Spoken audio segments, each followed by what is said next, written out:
kita semua dapat bermuhajahah, bersilaturahim dalam auditorium Zoom meeting kajian spesial Jumat malam ke-183. Bapak Ibu yang dirahmati Allah Subhanahu wa taala, yang pertama-tama yang kami hormati Prof. Imam Robandi. Beliau adalah guru besar dari Institut Teknologi 10 November Surabaya, sekaligus sebagai founder Aero Society. Kepada yang kami hormati, Ibunda Profesor Dr. Nani Sustiati, Eskom Mkom, yang kami hormati seluruh panitia dari kajian spesial Jumat malam ke-183 pada Jumat 25 Agustus 2023. Baiklah Bapak Ibu yang dirahmati Allah Subhanahu wa taala, selamat datang. Yang pertama kami ucapkan kepada moderator kita yang lama tidak bersua, Ustadz Munali, SPDMP,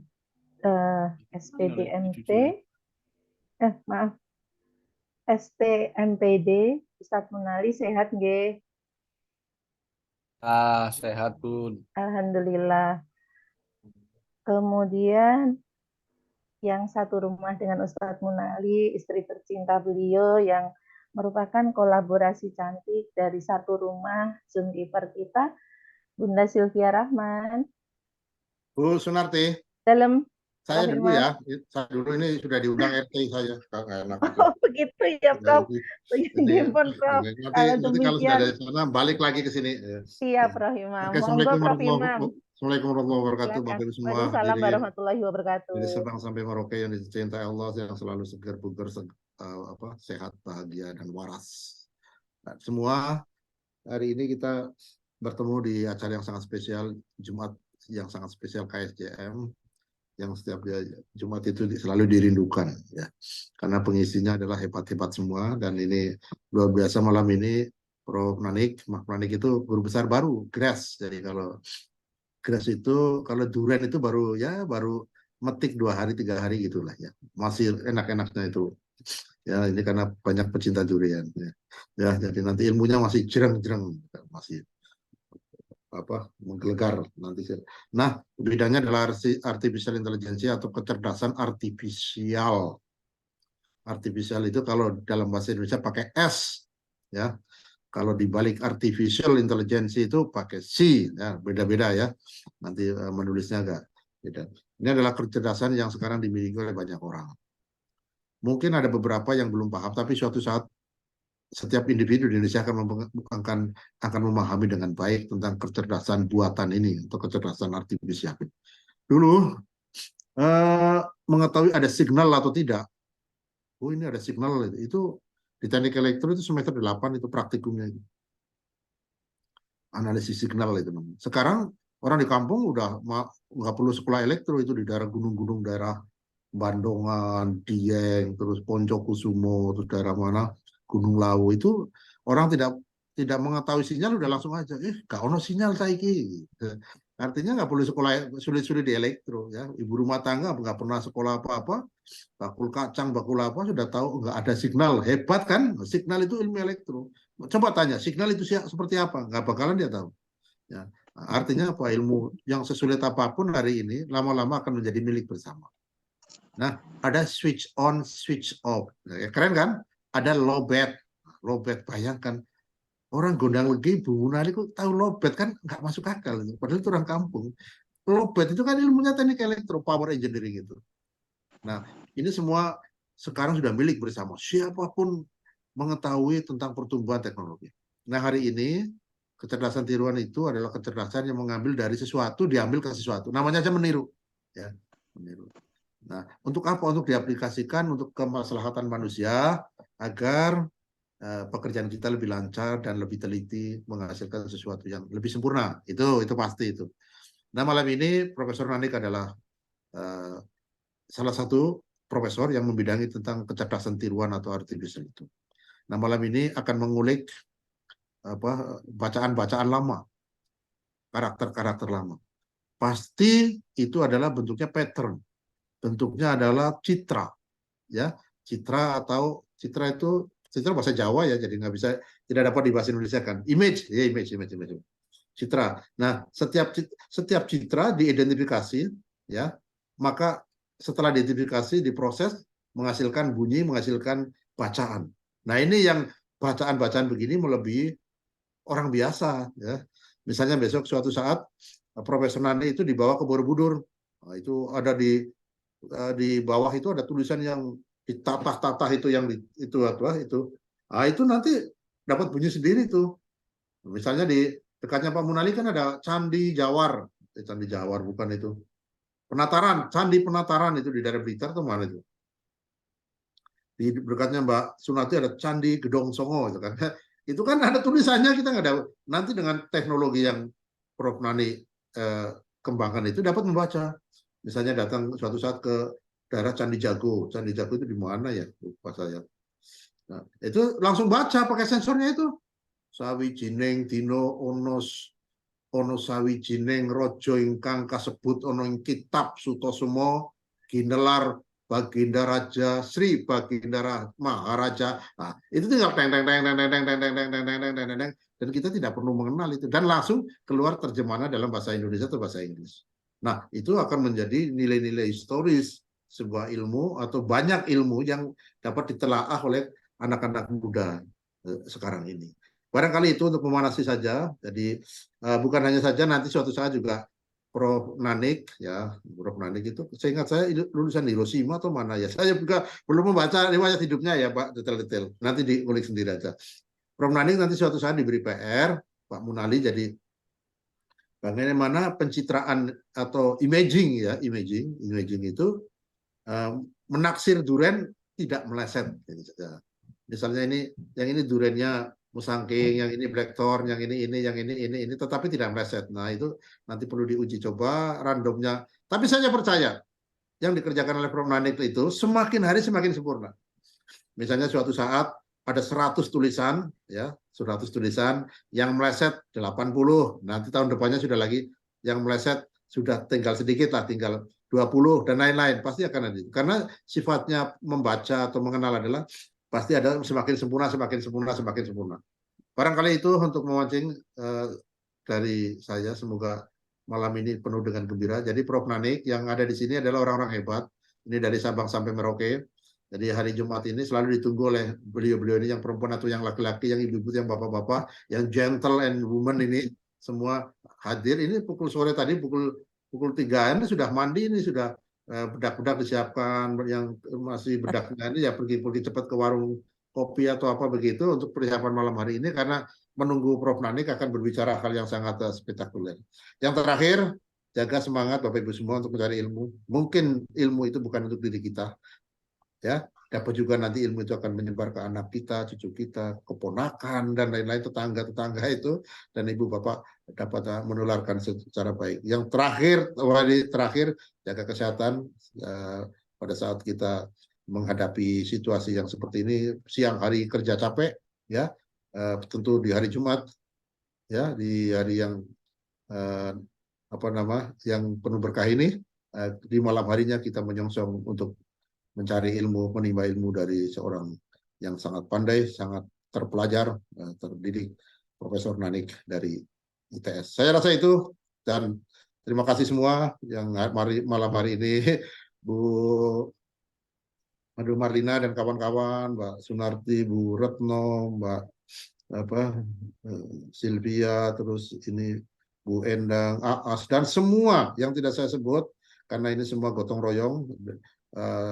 Tadi saya melihat dari Sorong ada siapa ya tadi ya, Pak Bu Sanmas. Nurfin, oh ya Bu Nurfin, ada Pak Sanmas, Bu Nurfin, semua hadir di ini. Kita bagian dari kecil kehidupan dunia yang masih sanggup untuk mencari ilmu, dan saya akan pergi ke lapangan karena harus menghayu bagio pagelaran Agustusan. Nggak tahu di sana sajiannya apa, tetapi saya akan menikmati di sana, bangga sebagai bangsa yang ikut meramaikan hari-hari kenangan, hari-hari indah pada saat Indonesia melakukan mengibarkan kemerdekaannya di tahun 1945. Saya rasa itu. Thanks berat untuk Prof. Nani. Semoga malam ini rame. Silakan Bapak Ibu bertanya dengan cukup gegap gempita sehingga ilmu kita berkembang. Assalamualaikum warahmatullahi wabarakatuh. Waalaikumsalam warahmatullahi wabarakatuh. Terima kasih Prof. Imam atas pemantik dan semangatnya pada malam hari ini untuk kami semua. Selamat untuk menuju ke pagelaran wayang ya Prof. Semoga Bukan wayang, nggak tahu apa ini. Jeff, iya yang pasti Itu acara ada Bu Dr. 17-an. Izuki sudah datang, Pak Mutakin semua. J, Prof. Matur nuwun kami melanjutkan ya Prof. Tadi kami belum menyapa seluruh Bunda dan Ayah Aero Society, izinkan menyapa sebentar nggih. Tadi sampai Bunda Silvi dari Kota Malang, kemudian Bunda Endang Supriyati dari Kota Pekalongan, semoga selalu sehat, Ustadz Sanmas, beserta Bunda Nurfin, kemudian Bunda Umi Putri Balia dari Balikpapan, Sugeng Dalu, Pak Firwan, dan Bunda Sri Haryanti di Kota Semarang, Bunda Tri Piri Hatiningsih dari Gunung Kidul, kemudian Bunda Retno dari Cirebon, Bunda Susiati dari Samarinda, Cak Hirman dari Sidoarjo, Bunda Izuki Muhasonah dari Kerasaan Probolinggo, Mama Sofni, Ama Somni dari Bukit Tinggi, sehat selalu Ama, semuanya bunda-bunda yang kami sebut tadi, Ustadz dan Bapak sehat selalu. Kami lanjut, Ustadzah Aisyah dari Cianjur, kemudian Bunda Marlina Armansyah dari Pekanbaru, selaku Ketua Panitia dari KSCM ke 183 pada malam hari ini. Ustadz Mutadin Tias dari Depok, kemudian Bunda Yuni dari Jember, Bunda Herianti Zain dari Yogyakarta, Bunda Rukiati dari Sleman, Yogyakarta, Cak Edo, Rudi Edogawa dari Pasuruan, kemudian Bunda Liadah Ruliah dari Jakarta, serta bunda-bunda yang baru masuk yang belum dapat kami sebutkan, selamat datang di auditorium Zoom meeting KSCM ke 183. Baik, bunda-bunda, pada malam hari ini izinkan kami membaca sebuah pantun sebagai pemanasan kita nggih. Datang kondangan memakai batik, singgah dahulu ke Surabaya, mengulik kecerdasan artifisial bersama Profesor Nani pada KSCM ke 183. Terima kasih, Mbak Marlina. Tanpa panjang kata, untuk topik malam hari ini, peran kecerdasan artifisial dalam mengulik sejarah peradaban. Untuk itu selanjutnya kami mohonkan sambutan organizing committee yang akan disampaikan oleh Bunda Marlina Armansyah dari Pekanbaru. Waktu dan kesempatan kami serahkan sepenuhnya. Silakan Bunda. Baik, Bu Sunarti dari Kota Semarang, sahabat saya yang sudah pernah saya kunjungi dan saya sungguh senang dapat mampir di rumah Ibu dan bersilaturahim dengan keluarga. Baik, Bapak dan Ibu sekalian, sungguh indah bunga tertata, ditimpa oleh durian runtuh. Terimalah salam pembuka kata. Assalamualaikum warahmatullahi wabarakatuh. Waalaikumsalam warahmatullahi wabarakatuh. Alhamdulillahirabbil alamin wal aqibatu lil muttaqin. Wassalatu wassalamu ala asrofil anbiya wal mursalin sayyidina Muhammadin wa ala alihi wa ashabihi rasulillahi ajma'in. Asyhadu an la ilaha illallah wahdahu la syarikalah wa asyhadu anna Muhammadan abduhu wa rasuluh la nabiyya ba'da. Raditu billahi rabba wa bil islam medina wa bi Muhammadin nabiyya wa rasulah. Rahimam Rabbani, the founder of Hero Society yang sama-sama kita muliakan, Prof. Nani Suciati, our invited speaker malam ini yang juga sama-sama kita muliakan, Bapak dan Ibu semua, teman-teman saya, kolega saya di OAK Aero Society yang berhadir pada malam hari ini, Cak Rudi Edogawa, sudah lama banget nggak ketemu nih, dan saya senang beliau hadir pada malam ini. Kangen ya, lama banget tidak teman baca kak di WA grup dulu, di WA Kokoro ya. Itu seperti itu. Dan Bapak Ibu semua, saya sungguh senang kita bertemu pada malam hari ini. Maka tidak ada lain kata yang patut kita sampaikan, kita lafazkan, yaitu alhamdulillahirabbil alamin, berucap syukur kita kepada Allah Subhanahu wa taala bahwa pada malam hari ini kita bersua di ruang yang mulia ini, di acara yang mulia ini. Dan salat beriring salam tentu saja kita lapaskan buat Rasulullah. Allahumma sholli ala sayyidina Muhammad wa ala ali sayyidina Muhammad. Rahimam dan sahabat semua, ada pembelajaran penting yang saya dapat sebagai komiti pada malam ini. Ini the first time bagi saya untuk jadi komiti pada malam hari ini, dan saya benar-benar lupa bahwa sebenarnya flyer dan segala macam itu kerjasama kita di panitia itu bagus banget ya. Jadi begitu saya dapat berita hari Minggu bahwa saya jadi panitia dari Prof. Himam, saya langsung minta nomor Prof. Nanik, lalu dapat juga pada hari Ahad itu. Hari Senin sudah saya berikan ke Bu Nani, Prof. Nanik sudah memberikan CV, foto dan segala macamnya pada hari Senin, dan hari Selasa flyer sudah siap. Nah, kesalahan di saya adalah bahwa flyer hari Selasa sudah siap dan sudah bisa tayang di WA group semua, dan kesalahan saya adalah saya tidak tahu entah kenapa saya tidak mengirimnya ke Prof. Nanik, dan saya baru malam ini tadi, beberapa setelah azan maghrib, saya baru mengirimnya ke Prof. Nanik. Nah itu it is not disengaja, Bu. Dan saya memang lupa banget, dan it is the very important lesson that I get to be the committee tonight, bahwa berat banget jadi ketua ya, dan saya sungguh salut kepada teman-teman saya yang selama ini sudah menjadi ketua beberapa kali dan acaranya sukses semua. Jadi Bu Prof. Nanik, saya sungguh mohon maaf bahwa kegiatan Ibu yang seharusnya ada malam ini tidak ada, dan saya sungguh sangat berterima kasih. Terima kasih sangat Ibu outstanding people. Walaupun tanpa persiapan, begitu Ibu sudah keren hadir di sini demi untuk hadirnya suksesnya acara ini, dan terima kasih sangat untuk hal itu semua. Terima kasih sangat juga kepada teman-teman panitia semua yang all out untuk ini, keren banget kerjanya, dan kekurangan pada malam ini semuanya adalah pada diri saya. Nah begitu Prof. Nani, terima kasih sangat. Salam sayang saya dari Pekanbaru untuk Ibu dan untuk sahabat semua. Baik sahabat, inilah KSJM 183 untuk sahabat semua. Kita akan melihat bagaimana peran kecerdasan artifisial dalam mengulik sejarah peradaban. Baik, demikian saja. Wabillahi taufiq wal hidayah. Wassalamualaikum warahmatullahi wabarakatuh. Waalaikumsalam warahmatullahi wabarakatuh. Terima kasih Bunda Marlina Armansyah dari Pekanbaru yang telah menyampaikan sambutan sebagai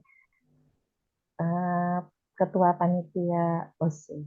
Untuk selanjutnya, waktu dan kesempatan kami berikan kepada Ustadz Hirman dari Sidoarjo. Beliau akan menyampaikan sambutan peserta Irul Society. Kepada Cak Hirman.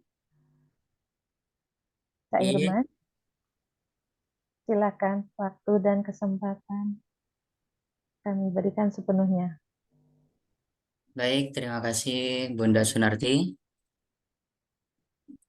Baik, bismillahirrahmanirrahim. Assalamualaikum warahmatullahi wabarakatuh.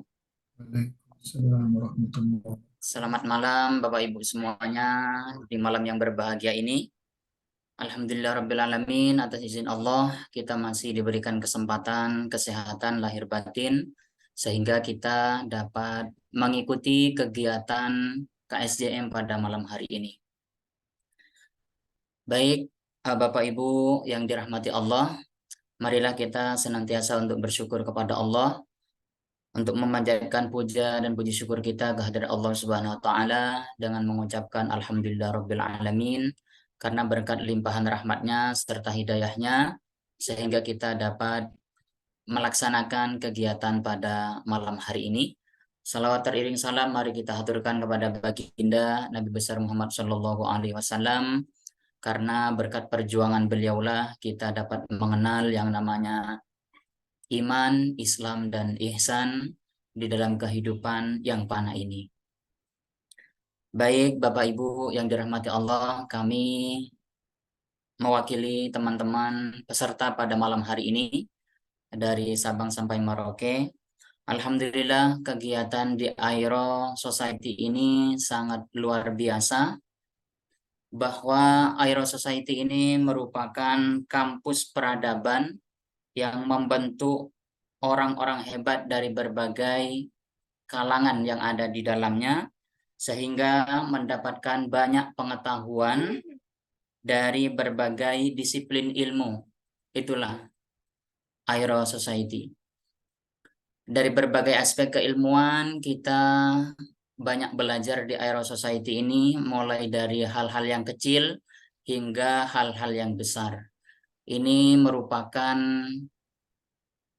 sebuah peradaban yang sangat maju di era digital. Saat ini kan zamannya atau waktunya itu digital semua, seperti itu. Maka topik pada malam hari ini sangat luar biasa, yaitu peran kecerdasan artifisial dalam mengulik sejarah peradaban.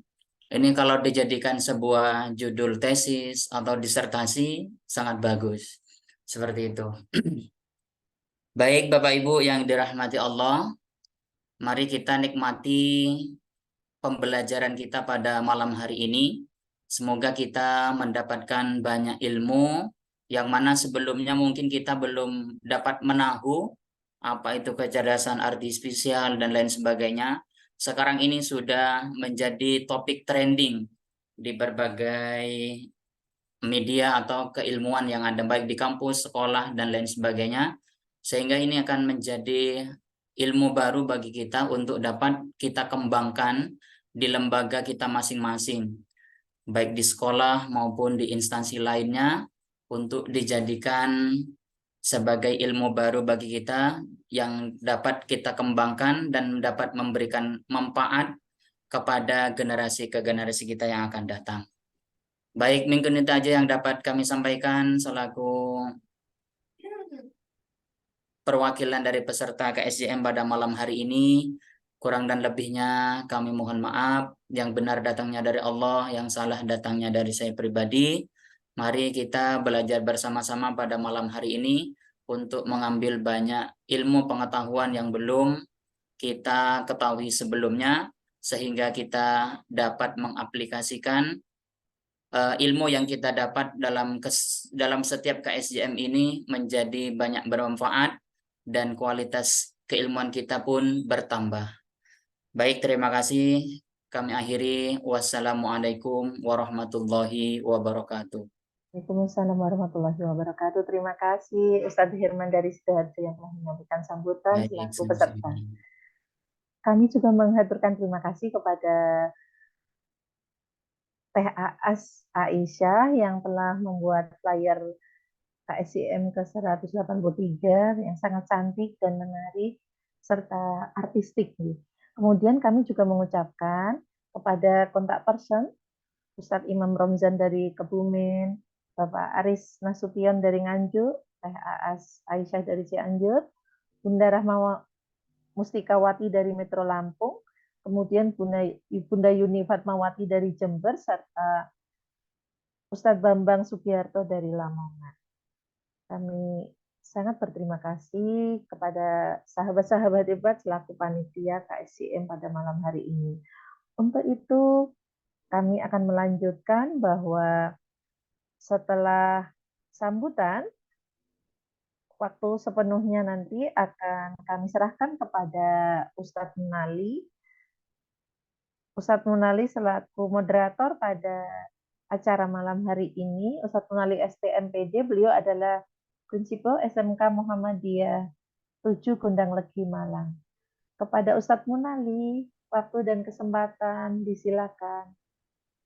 Terima kasih Bu Sunarti, Bapak Ibu semuanya. Assalamualaikum warahmatullahi wabarakatuh.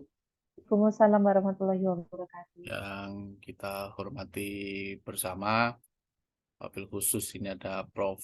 Nani dari ITS Surabaya, ada Prof. Imam, ada Bapak Ibu yang hadir. Semoga kita semua senantiasa dimuliakan oleh Allah SWT, sehingga waktu-waktu yang sedang kita jalani senantiasa memuat, ya, menghadirkan keberkahan, menghadirkan kebaikan, sehingga kita memang dalam komunitas Airo ini adalah komunitas yang betul-betul menjaga kebaikan-kebaikan yang sudah kita peroleh dari pembelajaran selama ini.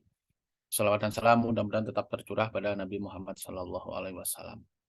Bapak Ibu yang kami hormati, berbicara tentang AI, ya, atau dalam bahasa Inggrisnya AI itu apa itu. Nah, tapi sebelum itu saya menyimak kurikulum vitae dari Prof. Nani yang diberikan oleh Bu Marlina itu sangat luar biasa, Bapak Ibu.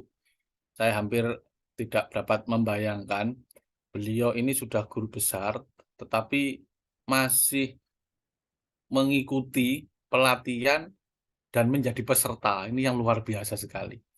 Ya, saya tidak akan membacakan, saya ingin Bapak Ibu juga membaca, maka mohon izin saya share screen ya, agar nanti, karena luar biasa, ya, luar biasa prestasi dan yang sudah dicapai oleh beliau. Nah, beliau secara khusus tahun ini masih menjadi kepala departemen di kecerdasan. Ini Bapak Ibu, monggo kita sareng-sareng membaca. Prof. Nani, perkenalkan saya di Gondalegi, Prof. Nani di Malang, di desa. Nah, mungkin pertemuan pertama ini. Ini Bapak Ibu, ini kurikulum vitae dari beliau. Mari kita baca bersama-sama.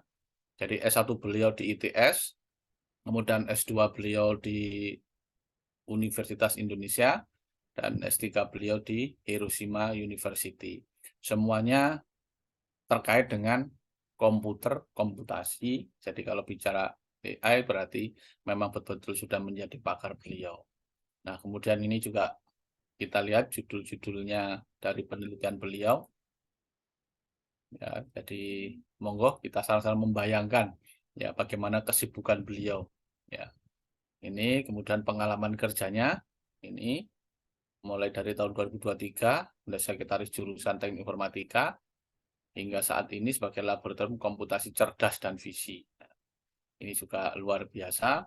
Kemudian ini penghargaan beliau, ada yang dari ITS, ada yang dari internasional. Nah, monggo. Kemudian ini pengalaman pelatihan beliau, nah ini yang tadi saya sampaikan. Nah, beliau juga sangat luar biasa, ya, hingga tahun 2022 ini masih terus ya memberikan kemaktan itu. Kemudian aktus akademik ini juga kita lihat, jadi beliau di Scopusnya sudah 14 yang terindeks ya, dari indeks luar biasa. Saya lihat di Google Scholar-nya sudah apa ya sudah luar biasa lah, tidak bisa berkata apa-apa. Kemudian ini beliau di Sinta yang tadi disampaikan oleh Prof. Imam. Nah, ini penelitian beliau kita ambil yang dari yang terbaru saja. Nah, ini 2023. Ini kalau yang ke bawah-bawah bisa sampai 2 jam nanti tidak selesai kita membacanya. Ini sekedar kenalan Bapak Ibu, beliau Prof. Nani, kolega dari Prof. Imam yang menjadi guru kita, dan hari ini malam ini mudah-mudahan kita yang awam ini, yang kita banyak hanya menikmati hasil dari kemajuan teknologi komputasi itu, dapat mengambil pelajaran sehingga kita meskipun tidak berada pada dunia teknik, dunia digital, tapi kita juga merasakan manfaatnya. Kalau di dunia pendidikan yang hari ini, nanti ini banyak dari guru, Prof, dari guru, dari dokter, dan lain-lain. Jadi terkait dengan logika-logika yang menjadi dasar dari artificial intelligence itu ada sangat-sangat kita harapkan agar kita nanti yang guru dapat menjadi guru yang bijaksana dengan perkembangan teknologi, menjadi guru dan orang tua. Karena saat ini banyak sekali orang tua yang dasarnya memang guru, tetapi terkadang lepas ya terkait dengan bagaimana kita mengikuti perkembangan tentang artificial atau kecerdasan tiruan.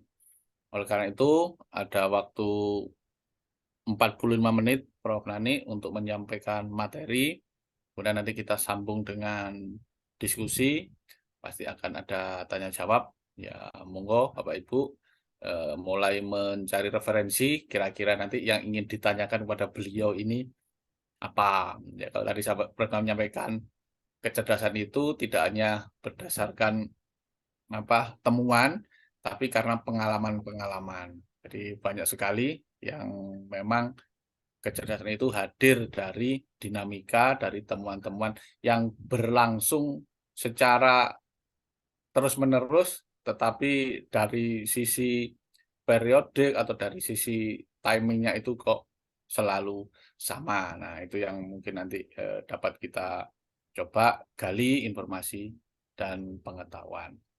Monggo Prof. Nani untuk menyampaikan materi, kalau memang ingin share screen, monggo dari Bu Silvi, mungkin Prof. Nani sudah dijadikan sebagai co-host.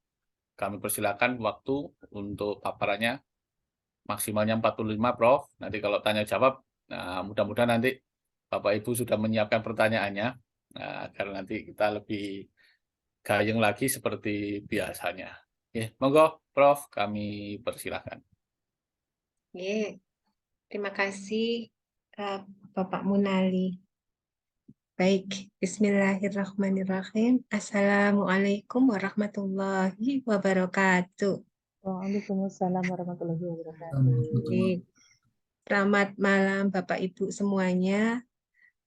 Yang terhormat Prof. Imam Robandi, mungkin sudah tidak mendengarkan ya.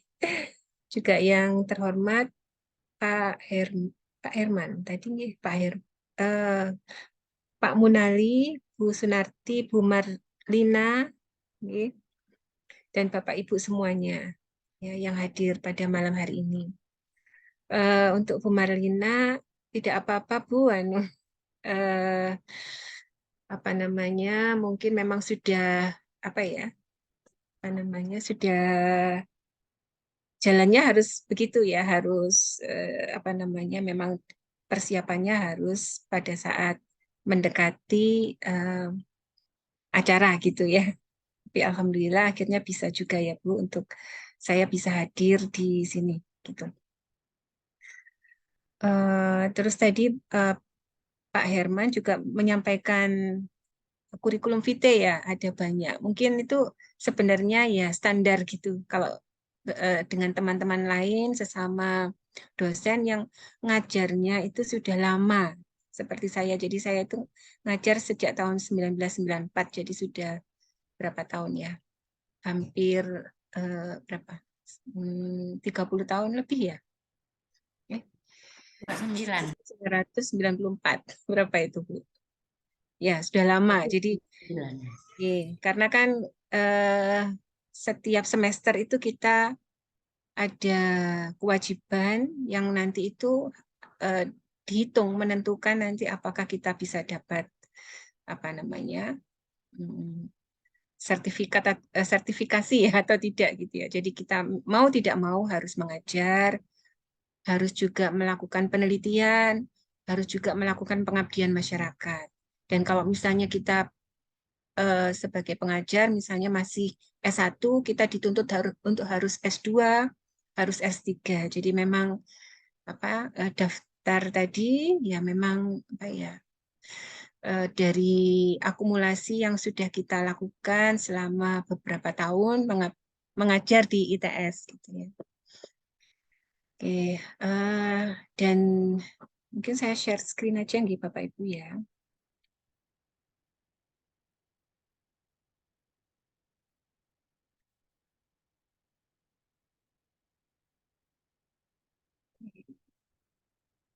Topik malam hari ini itu tentang peranan kecerdasan artifisial dalam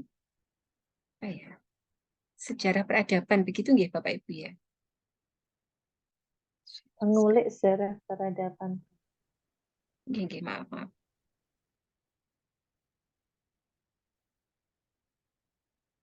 Oke. Sebelum apa sebelum mungkin menceritakan pengalaman pada saat kami di ITS itu melakukan penelitian terkait dengan manuskrip lama yang merupakan bagian dari sejarah ya. Mungkin saya awali dulu dengan apa namanya, dengan keilmuan ya yang selama ini selama menjadi dosen itu kami tekuni. Ya. Jadi selama ini saya banyak melakukan riset di bidang fisik komputer, mengajarnya juga di bidang fisik komputer. Tapi ini meskipun namanya itu fisik komputer, itu bukan visi misi, itu bukan nggih, visi misi gitu kan biasanya suka ada. Tapi ini fisik komputer ini adalah bidang ilmu yang termasuk dalam kecerdasan artifisial, yang mana itu mempelajari teknik-teknik gitu untuk dapat menirukan kemampuan manusia ataupun kecerdasan manusia, ya. Yang mana kalau manusia itu kan dia bisa melakukan tugas tertentu, berinteraksi dengan lingkungannya dengan mengolah informasi yang ditangkap dari lingkungannya itu dengan panca indera, ya. Ada dari mata, dari hidung, dari lidah, mungkin dari ada 5 gitu ya. Nah, kalau yang fisik komputer itu merupakan bidang dari AI yang khusus mengolah informasi itu seperti informasi yang ditangkap oleh mata manusia. Jadi seperti informasi gambar yang ditangkap oleh mata, gitu ya.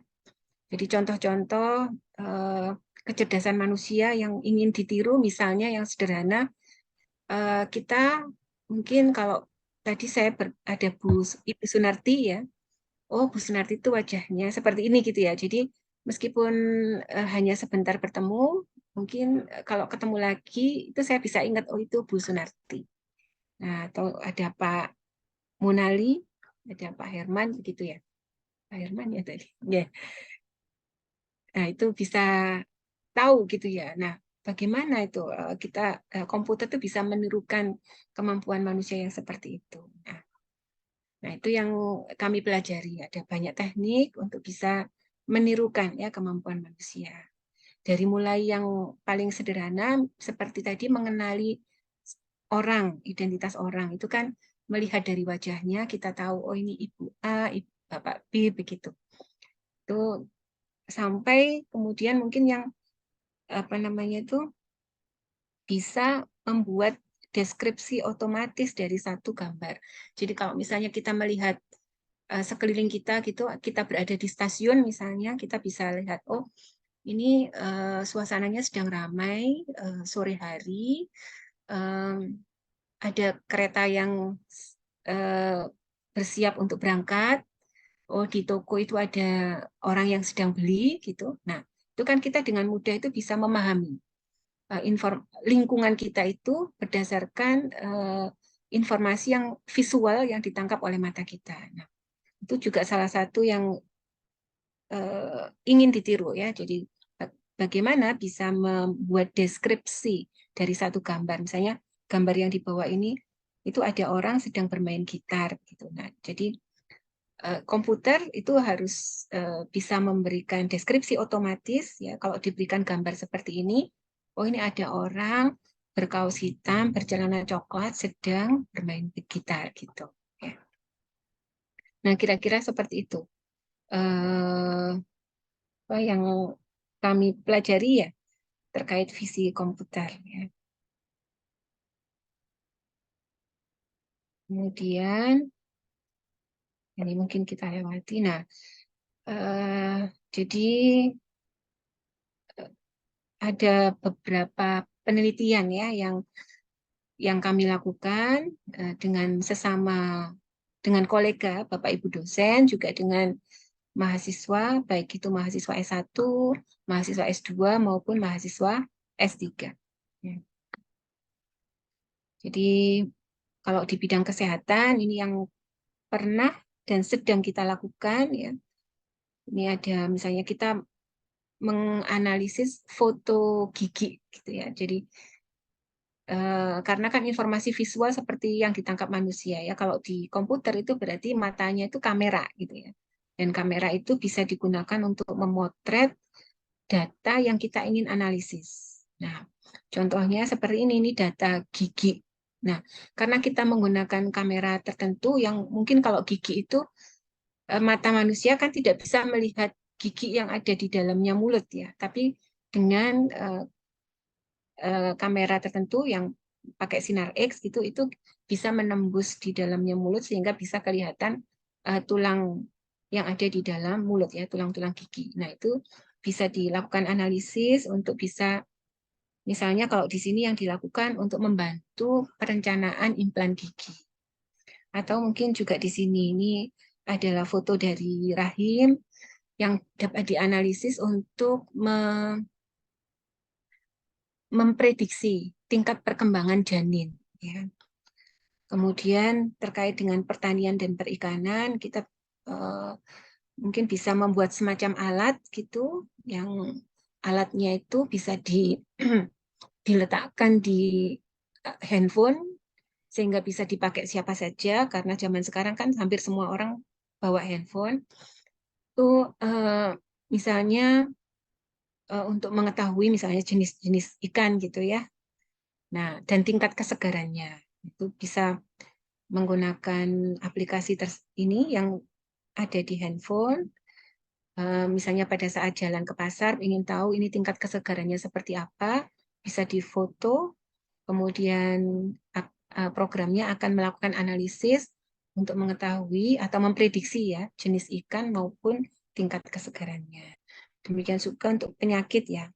Mungkin menarik juga kalau untuk bisa itu macam-macam pohon duren mungkin ya, dan itu mungkin jenis-jenis tumbuhan yang sekarang sedang tren gitu ya, semacam aglonema itu kan ini jenisnya banyak sekali. Tidak semua orang itu tahu jenis-jenis tersebut ya. Mungkin bisa ada alat yang bisa digunakan untuk membantu mengetahui spesies dari tanaman ataupun hewan ya. Bisa juga untuk mengawasi ruangan, untuk mengetahui siapa saja yang keluar masuk ruangan. Gitu. Terus ini untuk pengawasan di ujian online. Nah, kemudian, yang untuk malam ini fokusnya ke budaya ya. Jadi kalau yang budaya ini yang pernah kita lakukan adalah menganalisis dokumen kuno atau manuskrip kuno. Jadi dalam hal ini kalau contoh di sini adalah dokumen dalam aksara Bali. Meskipun nanti yang di belakang nanti kami tunjukkan yang aksara Jawa ya, karena memang mirip antara Bali dan Jawa. Jadi ada dokumen kuno yang kita konversi menjadi data digital, jadi di-scan gitu. Kemudian kita analisis untuk menghasilkan cara bacanya itu dalam huruf Latin, karena tidak semua orang itu bisa membaca manuskrip kuno ya, seperti ini. Terus kalau yang terkait dengan ini adalah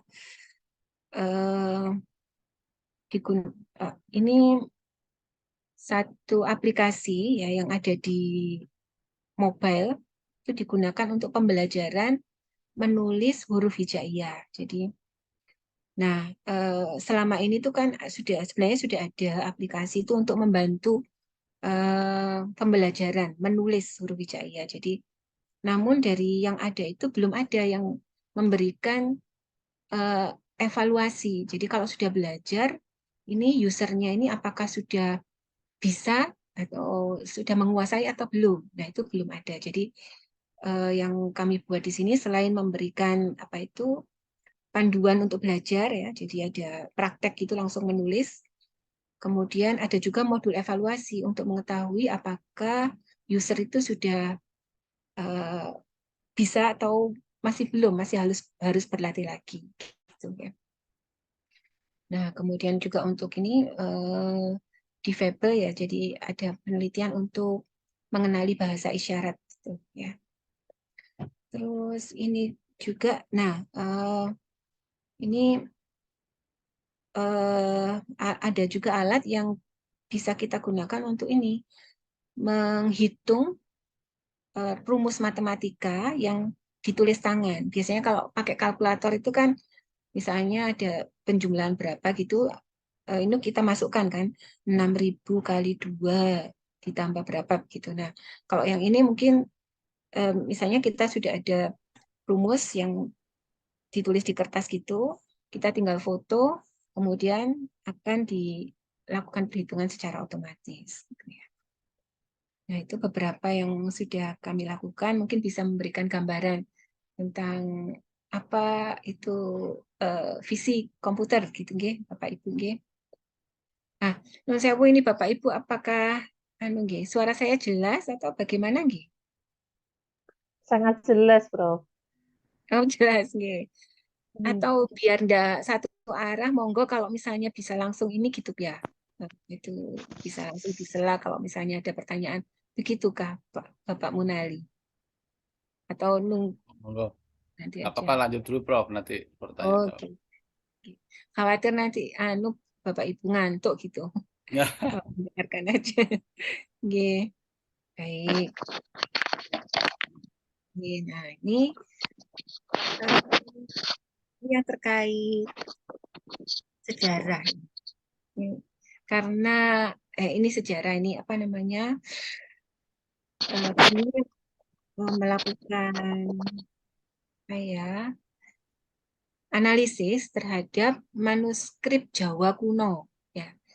Manuskrip Jawa kuno. Jadi ada dokumen lama gitu yang ditulis dalam bahasa Jawa.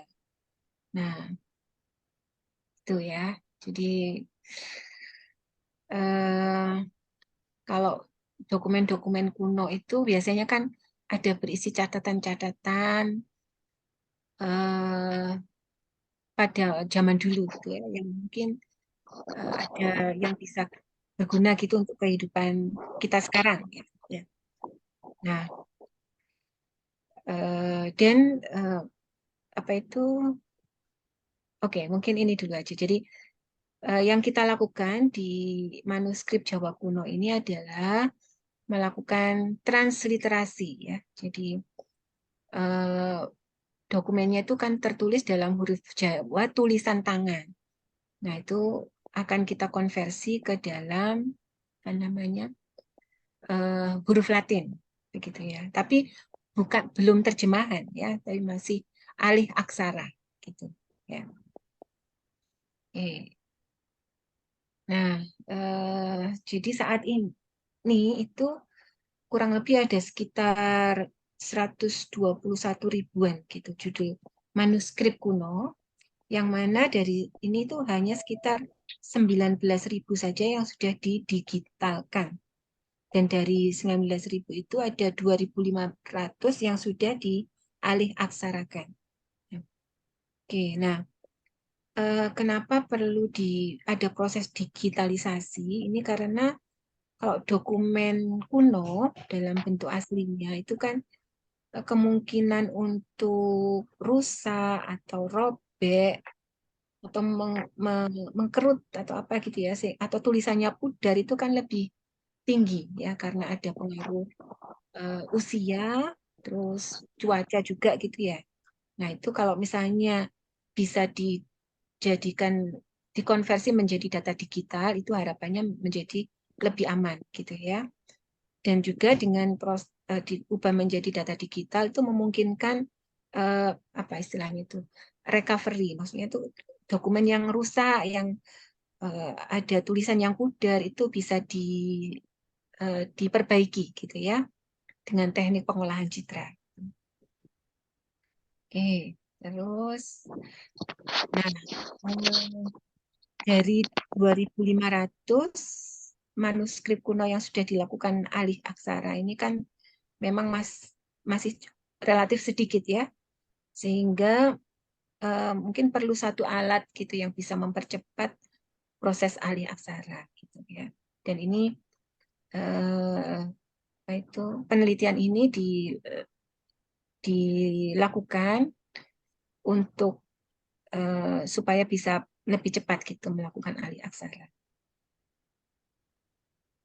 Oke, terus, nah untuk teknik yang nanti kita gunakan, yang kami gunakan ya, itu ada beberapa ya. Jadi yang kalau di sini itu ada tekniknya, itu ada teknik YOLO. Ini adalah teknik untuk melakukan deteksi objek ya.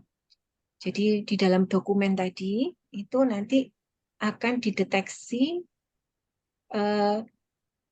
huruf-huruf apa saja atau pasangan ya. Kalau di aksara Jawa itu kan ada pasangan gitu ya. Pasangan-pasangan apa saja gitu ya. Di dalam dokumen tadi yang sudah di-scan ya. Nah, untuk tekniknya sendiri yang kita gunakan dari berbagai macam teknik deteksi objek yang ada, itu kita gunakan tuh ada YOLO di sini. Nah, terus kalau sudah ketemu aksara dan lokasinya di dalam dokumen, selanjutnya dilakukan transliterasi alih aksara ya. Jadi hasil deteksi tadi diproses ya. Kalau di sini kita menggunakan tekniknya itu menggunakan LSTM, nanti akan keluar output berupa cara baca dari dokumen tersebut ya di dalam aksara kita, dalam huruf Latin gitu ya. Oke. Baik. Jadi di dalam penelitian ini ya, yang kami analisis adalah manuskrip Jawa kuno yang tujuannya itu adalah untuk melakukan transliterasi ya, yaitu alih aksara ke dalam dari Jawa kuno ke dalam aksara Latin gitu. Nah, ini adalah tujuan tadi tapi di split ya menjadi beberapa begitu.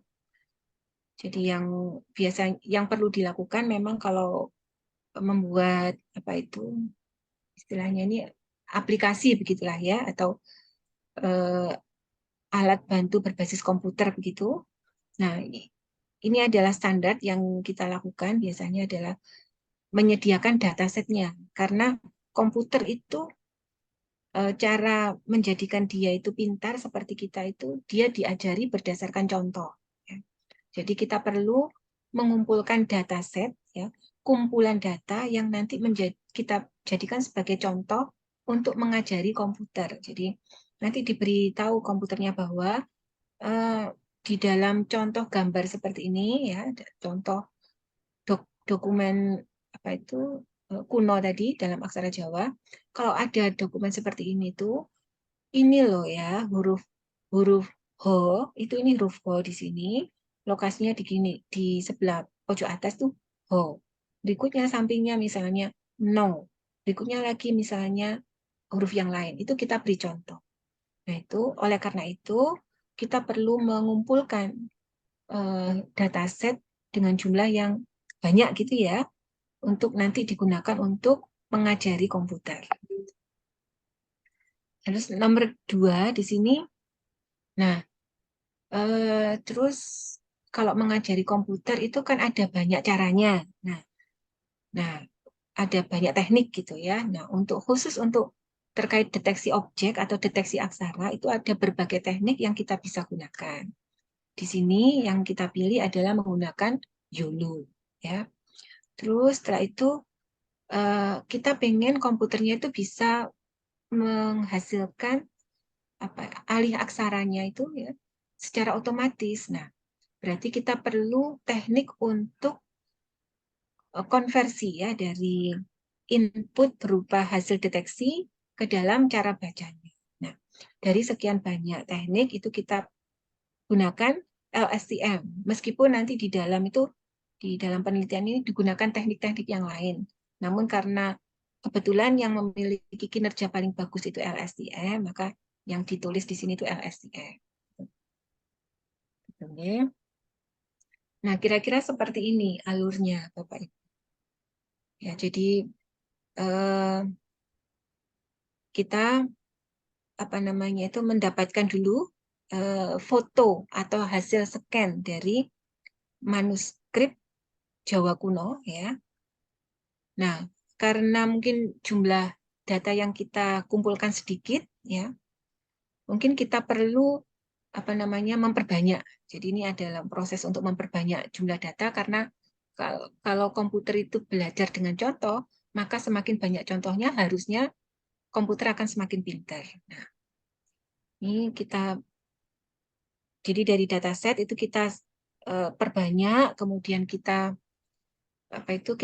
berikan contoh ya, mana-mana di dalam dokumen tadi itu, ya, yang whole, yang no itu mana saja dan posisinya di mana. Nah, proses ini tuh namanya anotasi ya, kalau di istilah di kami itu melakukan anotasi atau memberikan ground truth ya, jawaban yang benar dari satu contoh data.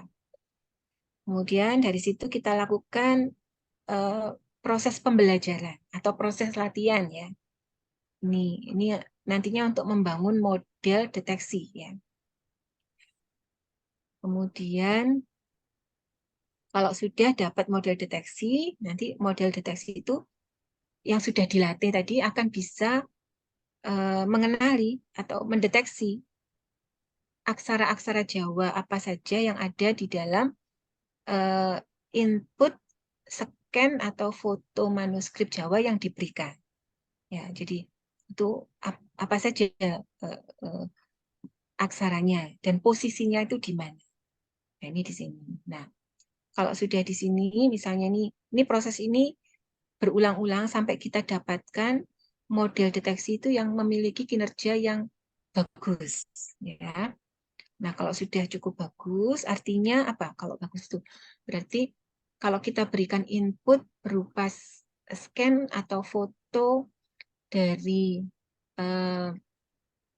manuskrip Jawa kuno, maka modelnya itu bisa mendeteksi hampir semuanya ya aksara Jawa yang ada di dalam dokumen tersebut.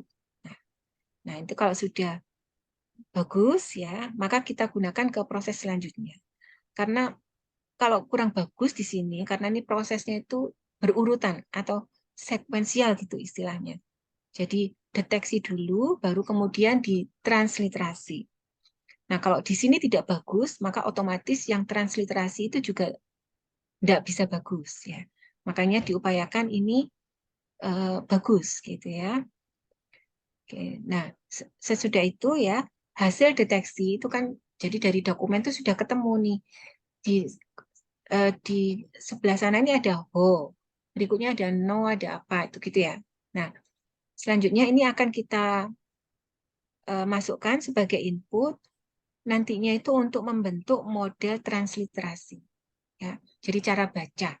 Karena kalau cara baca itu kan tidak sekedar hono coroko, tapi begitu misalnya ada sukunya gitu ya, itu kan menjadi hu.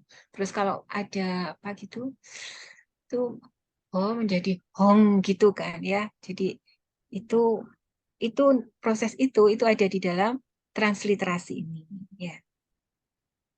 Nah, untuk transliterasi ya prosesnya ini ada juga penyiapan dataset untuk menyiapkan ground truth dari transliterasi ya. Jadi bacaan yang betul itu seperti apa gitu itu harus diberikan ya, sehingga nanti modelnya itu akan dilatih dengan memberikan contoh kalau ada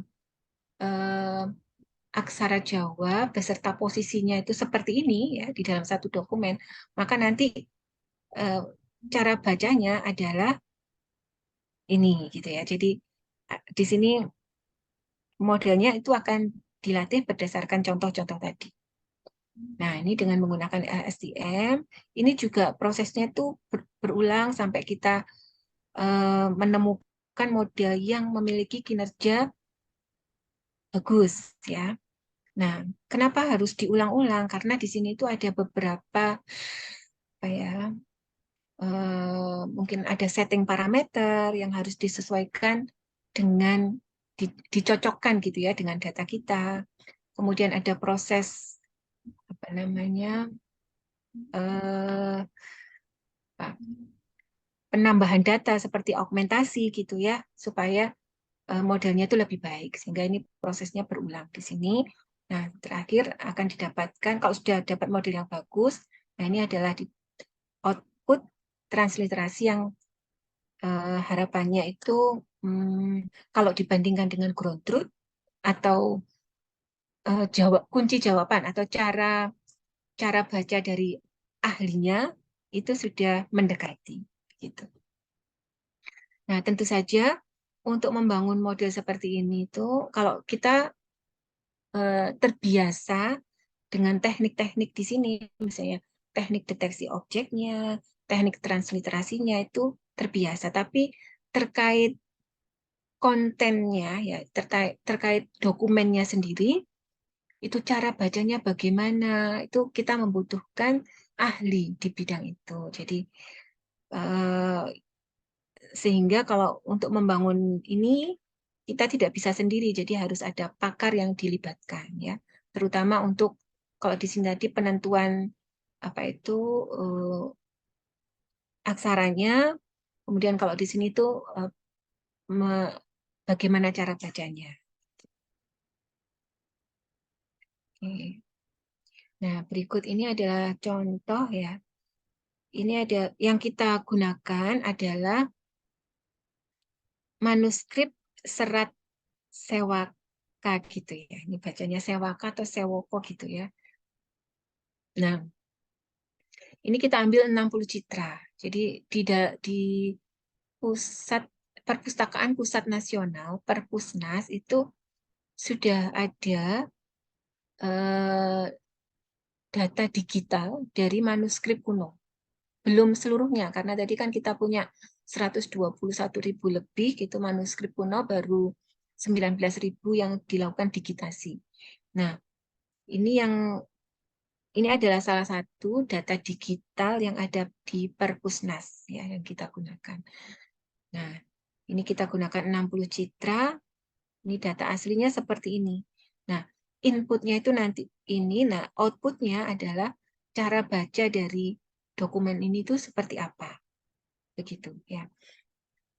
Oke, jadi oke. Nah, ini adalah proses yang tadi kita perlu melakukan anotasi. Jadi dari data dokumen digital tadi kita perlu lakukan anotasi. Jadi mana-mana huruf, misalnya huruf O, ini pepet apa itu ya, tanda baca yang untuk pepet gitu, mana-mana ini kita lakukan. Ini dalam rangka untuk memberikan contoh nanti kepada komputer ya, supaya nanti dia bisa belajar gitu ya. Jadi kalau di sekarang ini cara belajarnya komputer yang kita adopsi itu menirukan sebenarnya itu cara belajarnya manusia mungkin ya, cara belajar kita.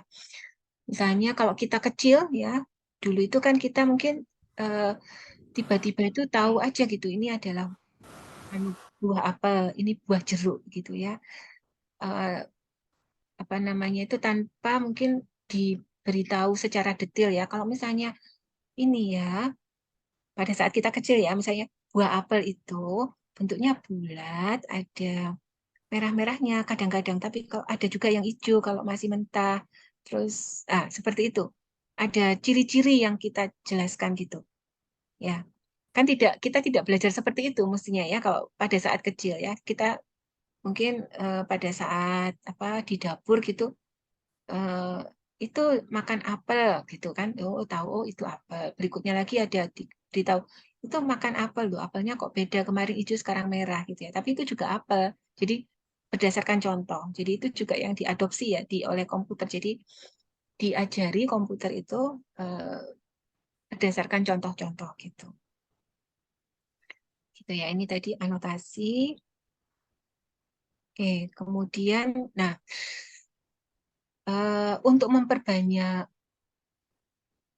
data karena komputernya itu akan semakin pintar jika diberikan contoh data dengan jumlah yang banyak ya.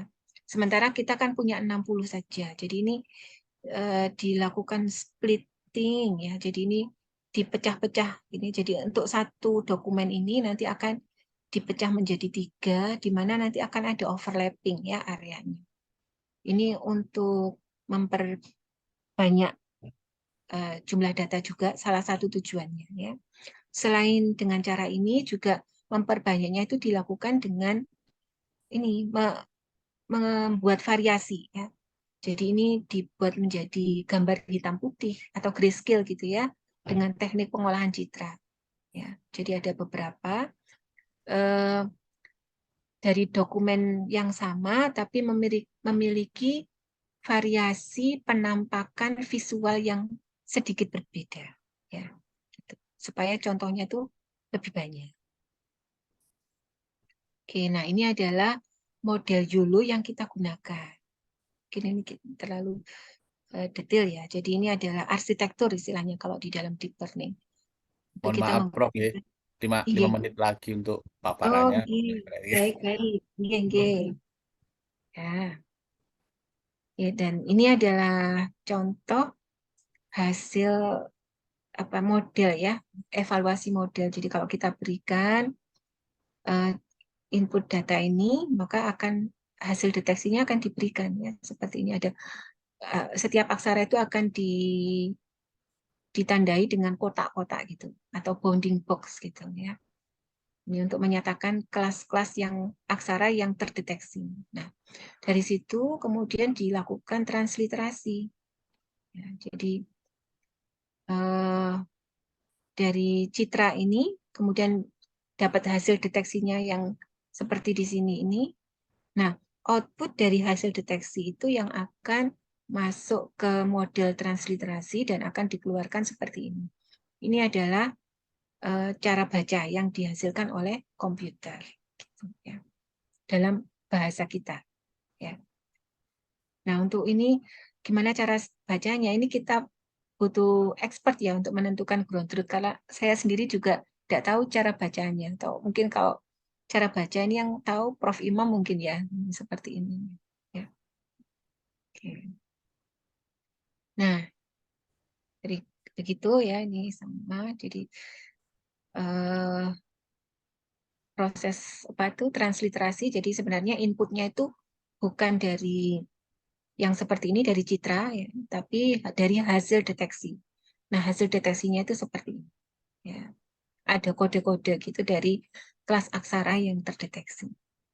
Dan ini adalah outputnya. Begitu mungkin ya, Bapak Ibu, untuk sekilas terkait apa yang kami lakukan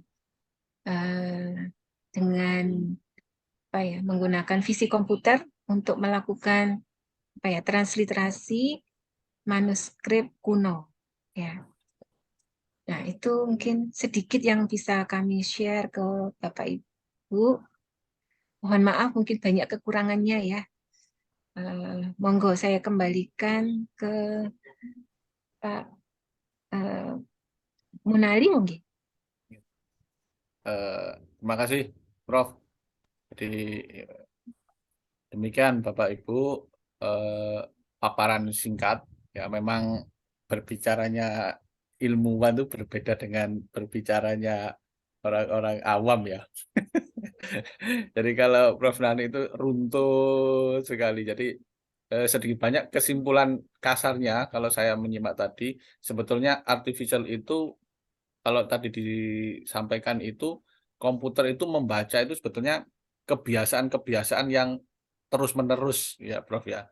Jadi kalau membaca itu kalau nanti ditemukan dengan gaya-gaya yang sama, baru nanti dapat ditentukan. Tadi misalkan anak kecil itu tidak usah diberitahu identitasnya, speknya jeruk seperti apa, mendengar orang bicara saja kalau misalnya, oh ini namanya jeruk, ini jeruk, ini jeruk. Nah pasti kalau sudah merasakan, melihat itu pasti menyebutnya itu jeruk. Nah itu secara kasarnya. Baik Bapak Ibu, jadi dari paparan tadi, monggo, ya ini ada Bu Dr. Izuki, ada Pak Firwan. Jadi yang tulisan-tulisan resep dokter itu boleh jadi salah satunya adalah penggunaan artifisial itu ya, karena yang membaca kan tidak semuanya dapat membaca. Nah, ini juga ada Bu Herianti dari Jogja. Nah, ini ada Bapak Ibu. Monggo, misalnya ingin disampaikan hal, ini sudah Bu Izuki sudah melambaikan tangan. Monggo Bapak Ibu nanti berurutan. Monggo Bu Dr. Izuki dapat dimulai untuk bertanya. Kemudian nanti ada Bu Sunarti. Monggo yang lain kita urut. Monggo Bu Dokter. Ya, terima kasih Cak Monali. Assalamualaikum Prof Nani. Waalaikumsalam warahmatullahi wabarakatuh. Alhamdulillah Prof. Ini hal yang memang ke depan ini AI ini menjadi sesuatu yang mau nggak mau harus kita terima ya Prof. Jadi hampir semua bidang itu dapat diatasi ya atau dapat digantikan dengan AI ini. Mungkin yang seperti disampaikan Cak Monali tadi, termasuk resep dokter yang susah-susah dibaca itu Prof, biar apotekernya tidak kesulitan dalam membaca ya dan tidak salah dalam memberikan. Tapi saya rasa itu sangat di kita mungkin masih lumayan jauh ya Prof. Prof, mohon izin yang pertanyaan saya ini bukan terkait dengan AI-nya secara langsung, tapi saya terkait dengan kurikulum vitae-nya Prof tadi itu ada teknik informatika, ada ilmu komputer, ada teknik komputer. Nah ini perbedaannya di mana nih Prof? Karena kebetulan putra kedua kami ini kok tertarik sekali dengan ilmu komputer seperti itu Prof. Matur nuwun, itu aja Cak Monali, matur nuwun.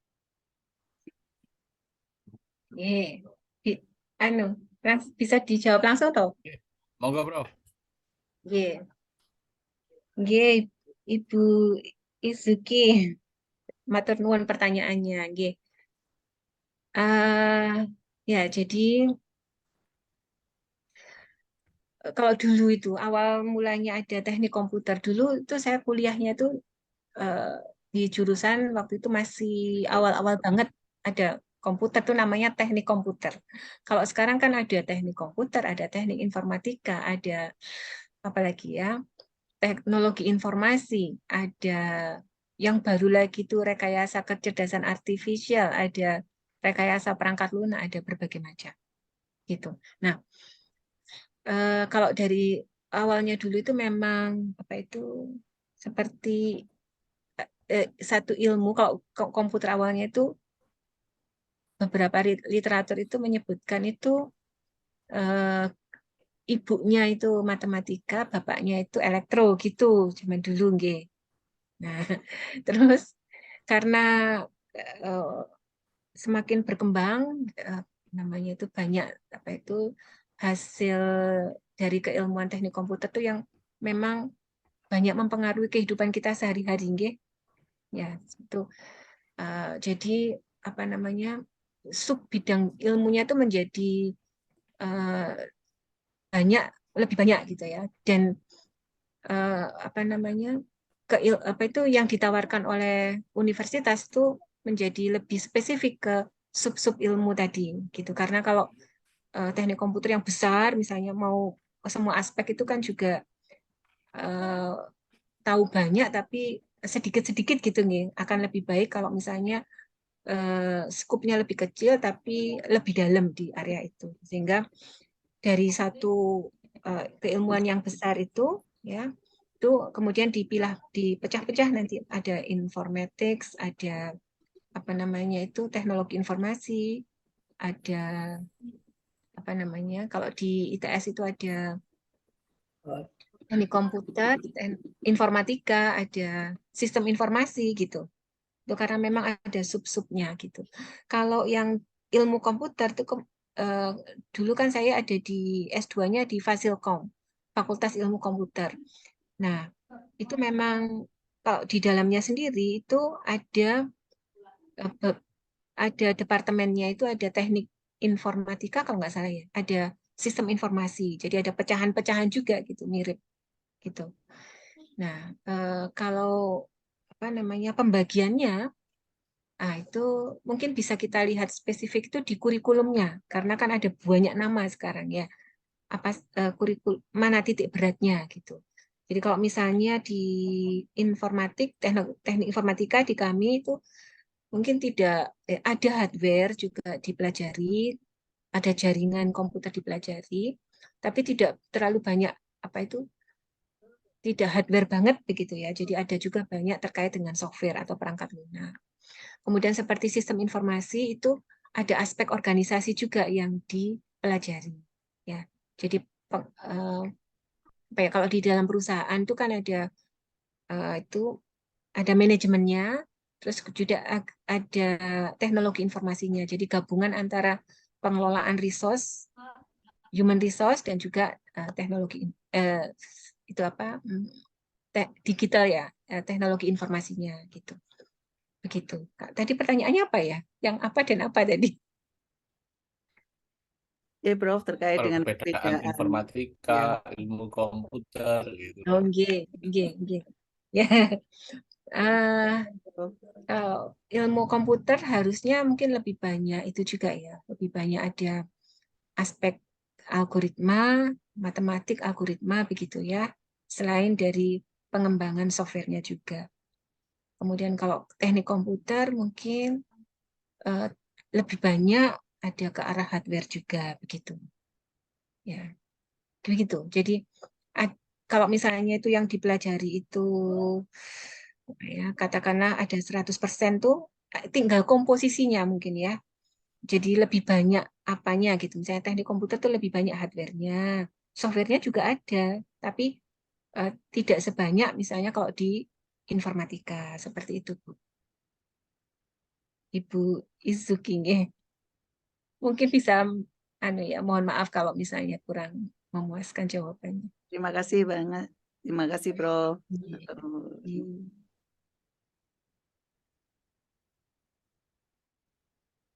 Nah, itu Bu Dokter ya.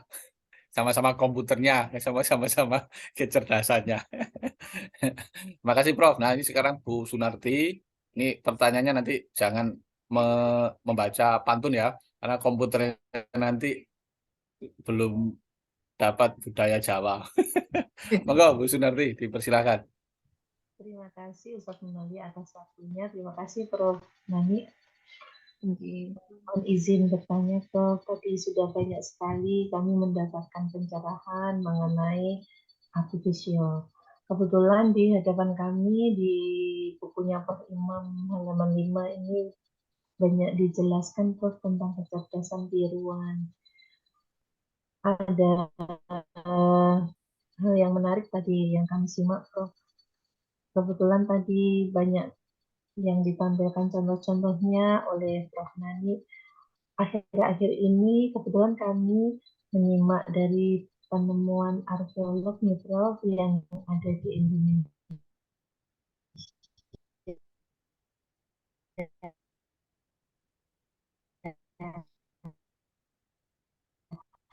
Kebetulan beberapa waktu kami tidak dapat membayangkan bahwa ternyata Fir'aun kok ganteng ya gitu kalau dilihat dari AI, tapi kok jahat ya begitu. Kemudian yang akhir-akhir ini kami ikuti adalah Gunung Padang, Prof. Gunung Padang yang ada di Cianjur yang oleh para arkeolog selalu di up to date ya, penemuan-penemuannya sehingga membuat kami penasaran. Dan itu juga nampaknya tidak meninggalkan dari artificial intelligence yang kami lihat setelah menerima materi dari Prof. Nani malam ini. Prof, kami tidak bertanya tapi salut Prof, kami salut dan kami ingin mengulik lebih jauh lagi ya.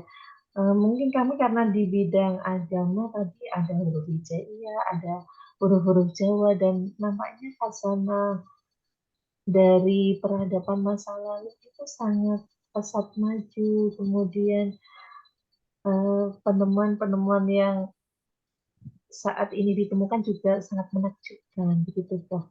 Jadi kami sangat berterima kasih Prof atas ilmunya. Mudah-mudahan nanti ke depan ada mungkin pelatihan bagaimana orang agama bisa dapat belajar lebih dalam lagi tentang artificial intelligence. Terima kasih Prof Nani. Nggih, sami-sami Bu Sunarti. Iya, apa namanya? Apalagi yang sekarang itu entah ini menjadi keuntungan atau apa ya, mungkin ancaman gitu.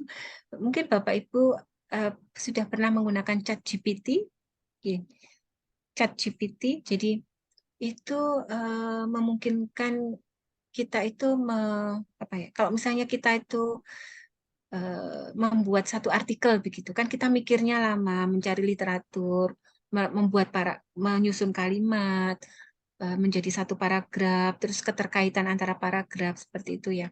Mungkin agak lama ya kan kita buatnya. Nah itu dengan ChatGPT itu memungkinkan kita membuat tulisan itu cepat Bu. Misalnya tolong saya dibuatkan dalam 10 paragraf tentang budaya Indonesia gitu. Dia akan membuat seperti itu langsung Bu ya. Jadi tidak sampai 1 menit itu sudah dapat itu artikelnya. Terus kita misalnya pengen buatkan lagi versi yang berbeda dari yang sudah dibuat tadi, maka dia akan buat lagi. Nah seperti itu.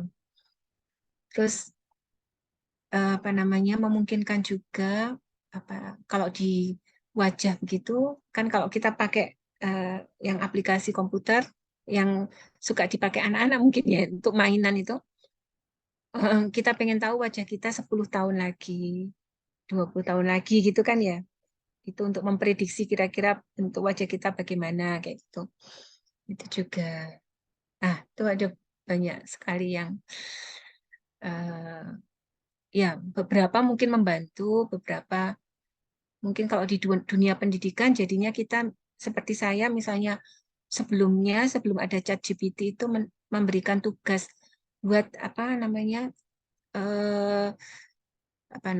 buat deskripsi tentang kecerdasan artifisial gitu dalam 5 paragraf. Nah, kalau sekarang itu agak tidak berani ya, karena kan itu merupakan, kita bisa minta ke ChatGPT untuk membuatkan gitu ya, dan untuk memastikan apakah ini anak buat sendiri atau enggak. Nah, itu agak susah. Atau mungkin juga kalaupun mereka menggunakan ChatGPT, kita pengennya itu enggak dalam bentuk ketikan. Jadi artinya masih ada proses untuk menuliskan tuh ke dalam tulisan tangan gitu ya. Jadi paling enggak itu dia tahu apa yang ditulisnya gitu. Pernah nulis gitu ya. Kemudian perlu dicek lagi dengan tanya jawab gitu, supaya memastikan bahwa kalau kita memberikan tugas itu kan supaya anak memahami ya apa yang kita tugaskan gitu. Kalau pakai ChatGPT kan hanya selesai tugas tapi anaknya tidak paham ya. Jadi untuk itu harus ditulis tangan, kemudian perlu ada cek lagi tanya jawab mungkin ya untuk memastikan.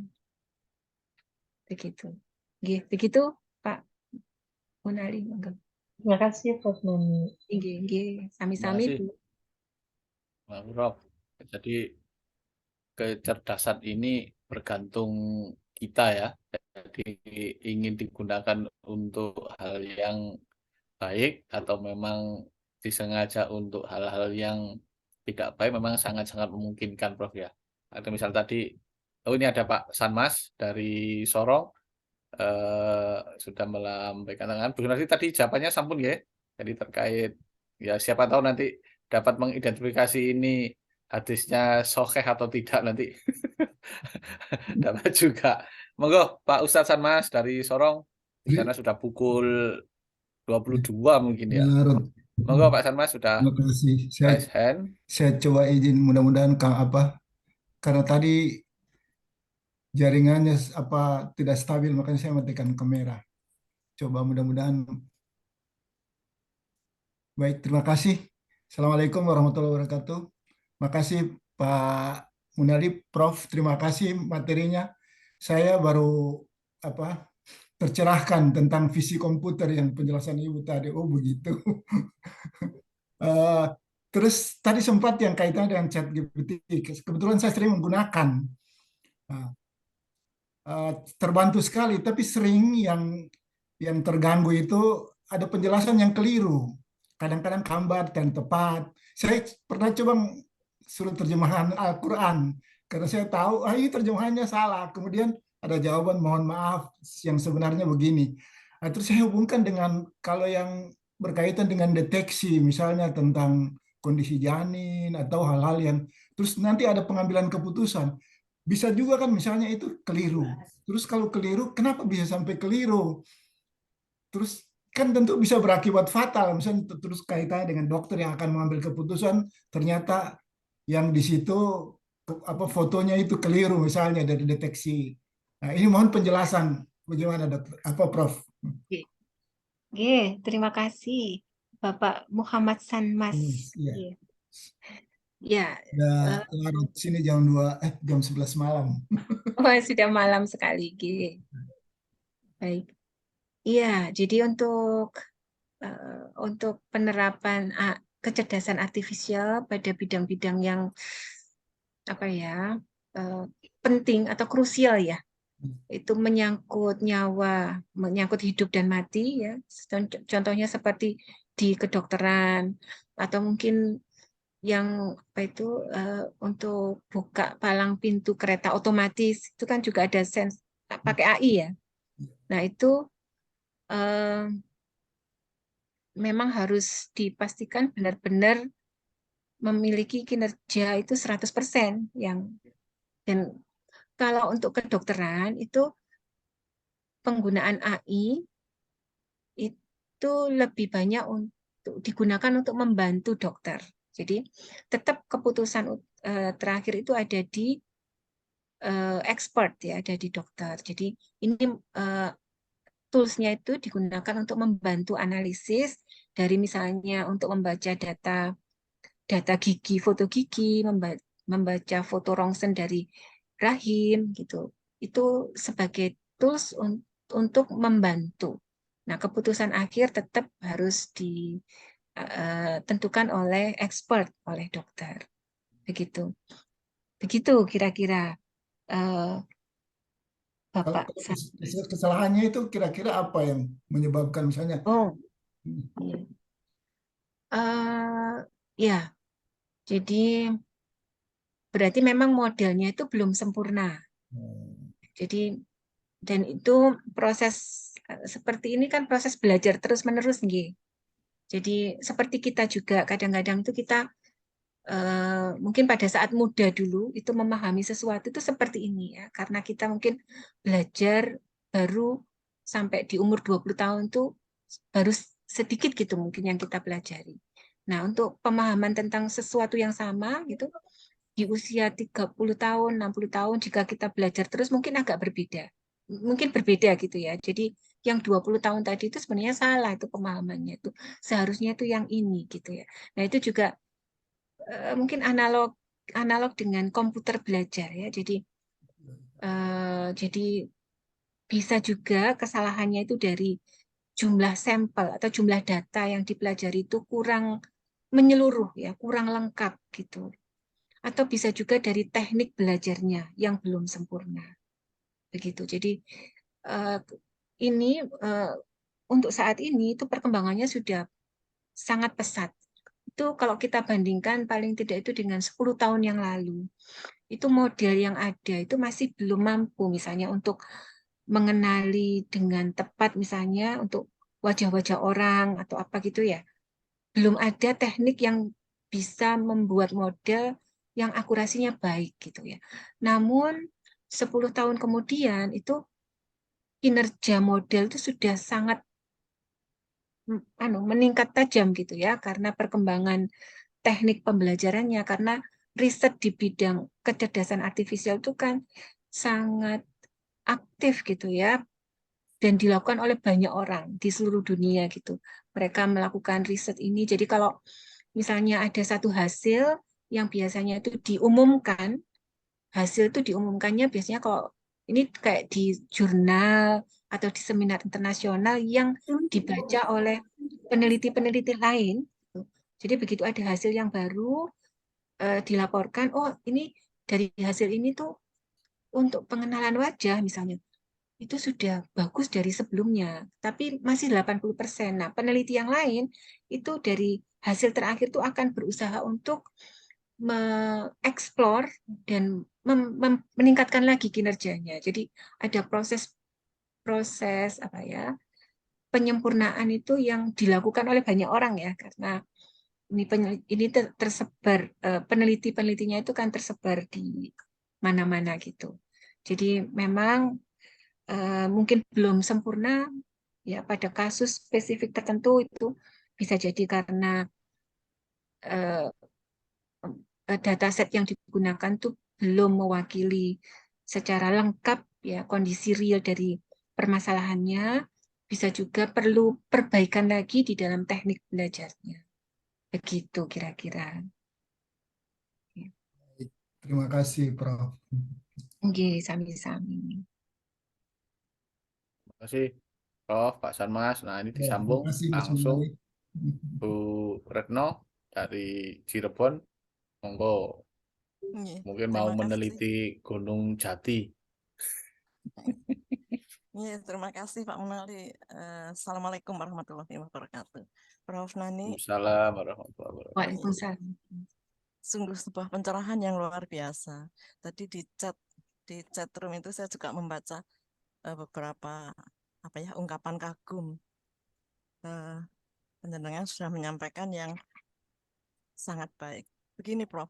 Kami ini kan beberapa kali pernah mendengar gitu, pernah mempelajari, maksudnya mempelajari itu dalam diskusi semacam ini tentang artificial intelligence. Mulai dari bukunya Prof. Imam yang setebal itu, kami sambil tidak mengetahui sebetulnya isi seluruhnya apa, tapi kami mempelajari atau membaca yang kami paham. Misalnya tentang kebiasaan semut, kemudian kebiasaan lebah, sampai yang paling belakang itu apa Pak, ikan yang paling ganas itu Ikan hiu. ikan hiu. Tat. Nah, Hiu, ya. Bun. Nah itu yang terakhir sekali yang buku Prof. Imam yang terbaru itu adalah algoritma elang Haris, sehingga kami dapat mengenal, oh ternyata elang di Indonesia itu ada yang namanya elang Haris dan sebagainya. Nah, pemahaman saya begitu, Prof. Itu kan kecerdasan tiruan. Meniru dari mana? Kalau beberapa yang pernah kami ikuti, gitu, saya menarik kesimpulannya adalah meniru dari binatang, kemudian tumbuh-tumbuhan, begitu. Lalu dijadikanlah algoritma. Nah, algoritma itu kemudian menjadi rumus-rumus. Kalau misalnya contoh Prof. Imam itu ya rumus-rumus tentang elektro, gitu.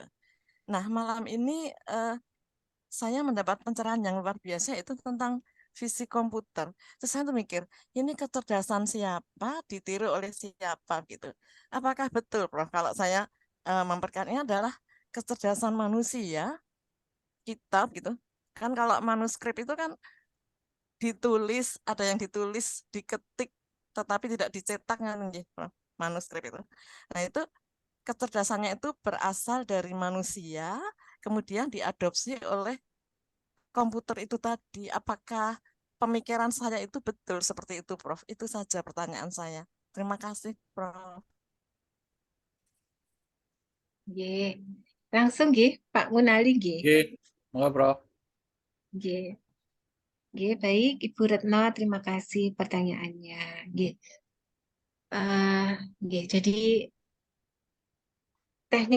teknik belajar itu yang sudah banyak dikembangkan oleh peneliti itu memang macamnya banyak banget. Ya mungkin tadi Ibu Retno sebutkan itu ada yang teknik optimasi ya, yang menirukan, ada yang semut, ada yang burung, ya lebah dan lain. Gitu. Itu teknik optimasi. Nah, kalau yang apa namanya, jadi teknik belajar yang saat ini tuh banyak juga dikembangkan. Ya, salah satu teknik belajar itu adalah teknik belajar menggunakan deep learning, pembelajaran mendalam. Yang mana itu teknik tersebut itu sebenarnya merupakan satu bagian dari teknik artificial neural network atau jaringan syaraf buatan. Nah, kalau melihat namanya jaringan syaraf buatan, maka teknik pembelajaran ini itu meniru cara belajar atau cara kerja jaringan syaraf atau otak manusia. Gitu. Jadi kalau di otak kita ya, di jaringan syaraf kita itu kan ada istilah neuron, dendrit gitu. Itu istilah-istilah entah biologi mungkin ya. Ada bagian-bagian dari otak itu. Nah, itu kan sambung menyambung begitu.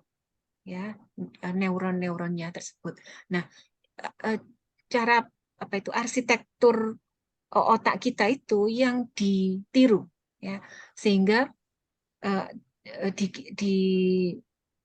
di komputer ya, tiruannya itu nanti berbentuk, kalau digambarkan tuh ada node-node bulat-bulat itu yang menyatakan neuron, di mana setiap node itu akan disambung-sambungkan dengan node-node yang lain. Nah, seperti itu. Jadi kita membuat apa namanya itu satu arsitektur yang arsitektur otak buatan katakanlah begitu ya, yang menirukan otak beneran, otak kita gitu ya. Nah, terus kalau kita sudah punya seperti ini kan di dalamnya pasti ada rumus matematik ya, bagaimana nanti setiap node-node itu berhubungan dengan yang lain.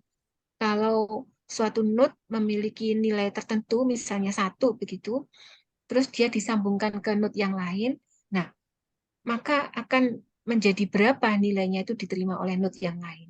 Nah, itu nilai-nilai itu merupakan bobot ya, yang harus nanti itu ditentukan. Nah, menentukannya itu dari proses belajar ya. Sehingga kita punya arsitektur. Nah, belajarnya bagaimana?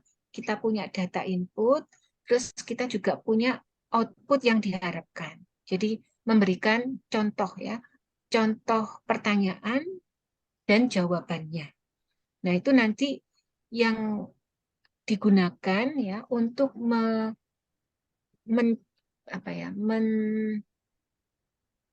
menetapkan ya angka-angka atau bobot-bobot yang di dalam yang ada di dalam arsitektur dari jaringan syaraf yang buatan tadi.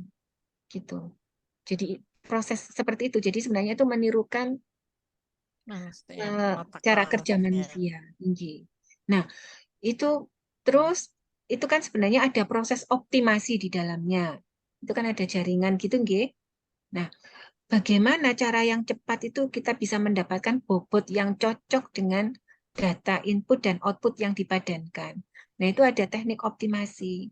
Ada yang menggunakan apa namanya gradient descent. Terus mungkin juga optimasinya itu bisa nanti mengadopsi teknik-teknik yang tadi, yang pakai burung, lebah dan lain-lain itu di dalamnya situ. Jadi kombinasi ya antara adopsi teknik otaknya manusia, kemudian optimasinya dipakai dari apa itu alam yang lain. Alam yang lain itu kan berarti kan bukan manusia ya, apa itu dari burung dan yang lain-lain.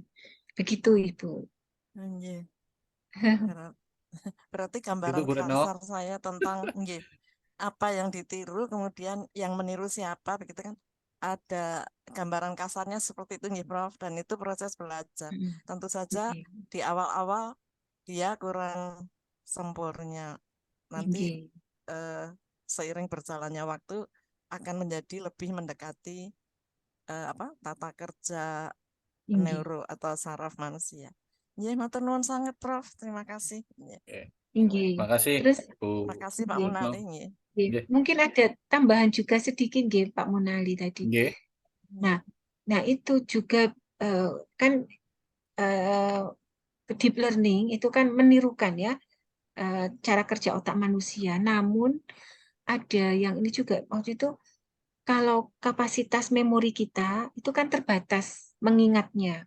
Sementara kalau yang tiruannya ini itu kan kita bisa tambahkan apa itu kemampuan untuk mengingat ya. Itu kan pakai chip-chip begitu ya. Kita di hardware itu yang lebih banyak lagi daripada kita. Jadi dia tuh bisa mengingat lebih banyak hal begitu jadinya ya dibandingkan kita jika diperlukan gitu ya. Makanya dengan apa itu metode pengenalan yang sekarang itu mungkin mampu mengenali mungkin 1000 kelas objek itu yang mana dari hasil terakhir tuh pada tahun 2017 kalau tidak salah itu sudah melampaui kemampuan manusia untuk mengenali objek gitu. Lebih Nah, pintar. ya begitu. Itu berarti kalau manusia semakin banyak yang dibaca, semakin banyak yang lupa. Nah, kalau komputasi ini memorinya, RAM-nya bisa semakin pintar. ditambah. Iya. Ya, Prof. Iya. Ini Iya. ada dari Aceh, Prof. Ini ada Pak Dr. Hatur nuwun. Dardan yang sudah melambaikan tangan juga, mau menyapa dan mungkin mau berbagi atau bertanya pada Prof. Nani. Monggo Pak Dr. Dardan dari Aceh. Terima kasih Pak Munali. Assalamualaikum warahmatullahi wabarakatuh. Waalaikumsalam. Terima kasih kepada Ibu Prof. Nani yang telah menyampaikan materi malam ini sangat menarik. Ini tentang AI ini, Artificial Intelligence ini, Bu. Kemudian saya menarik, kalau kita hubungkan, Bu, dengan sekarang pabrik mobil, sepeda motor, kan, itu kan pakai robot di sana semua, Bu. Pakai robot, pakai alat-alat yang sudah canggih, tidak butuh lagi kepada tenaga manusia. Nah, ini apakah juga merupakan salah satu ilmu AI di situ digunakan sehingga robot itu juga bisa menggantikan fungsi manusia, Bu. Nah, ini kemudian kita lihat lagi dalam mobil. Mobil sekarang kan tidak perlu supir lagi, Bu. Jadi dengan ilmu komputer yang canggih yang sangat tinggi itu, mungkin juga menggunakan bagaimana otak atau saraf-saraf manusia yang diinterpretasikan ke dalam komputer kepada alat-alat elektronik itu, sehingga dia bisa berfungsi kapan mulai jalan, ditekan-tekan tombol-tombolnya saja, kemudian kapan berhenti. Di samping mobil tanpa supir juga ada mobil yang ada supir. Kalau mengantuk dia, kalau ada lewat mobil lain, otomatis dia bisa berhenti sendiri, Bu. Jadi fungsi manusia ngerem, dia direm sendiri oleh otak komputer tadi yang ada di dalam kendaraan itu. Kemudian sekarang juga manusia-manusia buatan, robot-robot yang sekarang saling berlomba di antara mahasiswa-mahasiswa dan juga ada siswa SLTA. SLTA yang sudah pandai membuat robot yang fungsi dan jalannya robot itu sama macam manusia, Bu. Nah, ini bagaimana cara interpretasikan ilmu itu ke dalam otak-otak robot sehingga robot itu sangat-sangat mirip dengan manusia, bisa berfungsi, wajahnya dan lain sebagainya. Ini bisa ditiru, Bu. Nah, ini bagaimana AI ini bisa diterapkan dalam hal tersebut tadi, Bu. Nah, terima kasih. Itu aja mungkin, Bu. Terima kasih. Assalamualaikum warahmatullahi wabarakatuh. Assalamualaikum. Waalaikumsalam. Jadi ya kalau ini tadi kalau seperti robot yang ada di pabrik mobil mungkin bisa menggantikan apa itu karyawan manusia gitu ya, sehingga bisa memasang apa misalnya apa itu merakit mobil begitu ya. Nah itu memang robotnya itu ada tertanam program AI di dalamnya dengan menggunakan sensor, tidak hanya mungkin sensornya berupa kamera. Kalau kamera kan dia untuk mengenali mungkin posisi apa itu lampu yang akan ada di mana. Jadi itu ada kameranya untuk mengetahui posisi-posisi. Tapi juga mestinya dilengkapi dengan sensor-sensor yang lain lagi. Jadi kalau kita kan terbatas sensornya ada 5 panca indera gitu. Mungkin kalau di apa namanya di robot mungkin ada juga sensor yang mungkin bisa mengetahui berat dari barang begitu ya, sehingga nanti ya bisa kayak ya mungkin tujuan tertentu di merakit mobil itu ada kebutuhan untuk kalau dia mungkin ada apa itu mungkin ada sensor bisa tahu gitu ya. Pada saat mengangkat tuh langsung tahu itu beratnya berapa misalnya gitu. Yang mungkin itu diperlukan untuk perakitan mobil gitu. Jadi untuk mengetahui inputnya itu menjadi lebih banyak gitu alat yang bisa digunakan. Jadi sama juga dengan yang mobil tadi. Kalau di mobil kan ada mobil bisa jalan sendiri, nah berarti itu mobilnya itu harus dilengkapi dengan sensor kamera mungkin di depan, di belakang, supaya kalau maju itu belok kemana, atau ada halangan kapan ngerem itu bisa tahu ya. Terus selain itu juga diperlukan sensor yang lain juga, mungkin sensor untuk apalagi ya, berarti sensornya itu tidak hanya sensor kamera, jadi ada beberapa sensor yang lain yang digunakan untuk menangkap kondisi lingkungan di sekitar mobil itu ya, sehingga mobilnya itu bisa memberikan keputusan yang aman. Apakah harus maju? Nah, kalau maju itu harus dengan kecepatan berapa? Nah, kalau kecepatan berapa, beloknya itu harus kemana? Berapa derajat ke kiri, berapa derajat? Nah, itu. Jadi harus mungkin melibatkan banyak sensor di dalamnya. Ngaten. Mungkin begitu, Nggih. Pak Zardan, Ya, Nggih. terima kasih Prof. Sebagai Iya. masukan sedikit. Terima kasih Pak Menali. Ya. Terima kasih Pak Dokter. Jadi betul sekali kata Prof. Nani terkait sensor robotik. Jadi Iya. pekan lalu ya hari Ahad itu saya mengikuti anak-anak di Malaya University, Prof, terkait dengan untuk ada perlombaan dan pertandingan robot AI. Kalau saya sebenarnya AI karena orang Jawa, tidak bisa AI ya. Nah, ternyata betul. Jadi anak-anak sekarang itu kecenderungan kecerdasannya memang untuk membuat program, kata Prof tadi, apakah robot ini berjalan di jalur merah atau jalur hitam, atau nanti saat dia mengenai beban berukuran sekian, dia harus berhenti, belok, dan seterusnya. Nah, mungkin tadi yang disampaikan Pak Dr. Zardan kan di industri sekarang itu memang robot itu sudah ada patokannya ya. Jadi kalau tugasnya dia hanya meletakkan, kata Prof. Nani tadi, oh ini merakit, jadi tugasnya hanya catuk. Nah, itu yang sekarang terjadi di kita di SMK itu. Kita ingin mencetak tenaga kerja di pabrik manufaktur, tapi di pabriknya sudah menggunakan robot berbasis ini AI itu kan ya. Nah, itu sekedar untuk tambahan ya. Monggo Bapak Ibu yang lain. Jadi kalau sebetulnya terkait dengan robotika ini, jadi anak-anak kita sekarang sudah dunianya sudah dunia AI semua. Jadi wajah kita sudah diukur, tadi kata Prof, diukur kira-kira nanti 8 tahun lagi seperti ini loh. Atau kalau orang ini hatinya tidak baik, wajahnya berubah. Nah, gitu. Sekarang sudah mulai ada kemampuan yang dikendalikan oleh teknologi-teknologi yang itu yang membuat adalah orang-orang yang saat ini mungkin tidak dapat tersenyum karena mereka harus berhadapan dengan material-material fisik yang memang tidak dapat berkomunikasi secara rasa. Monggo, mungkin Pak Dr.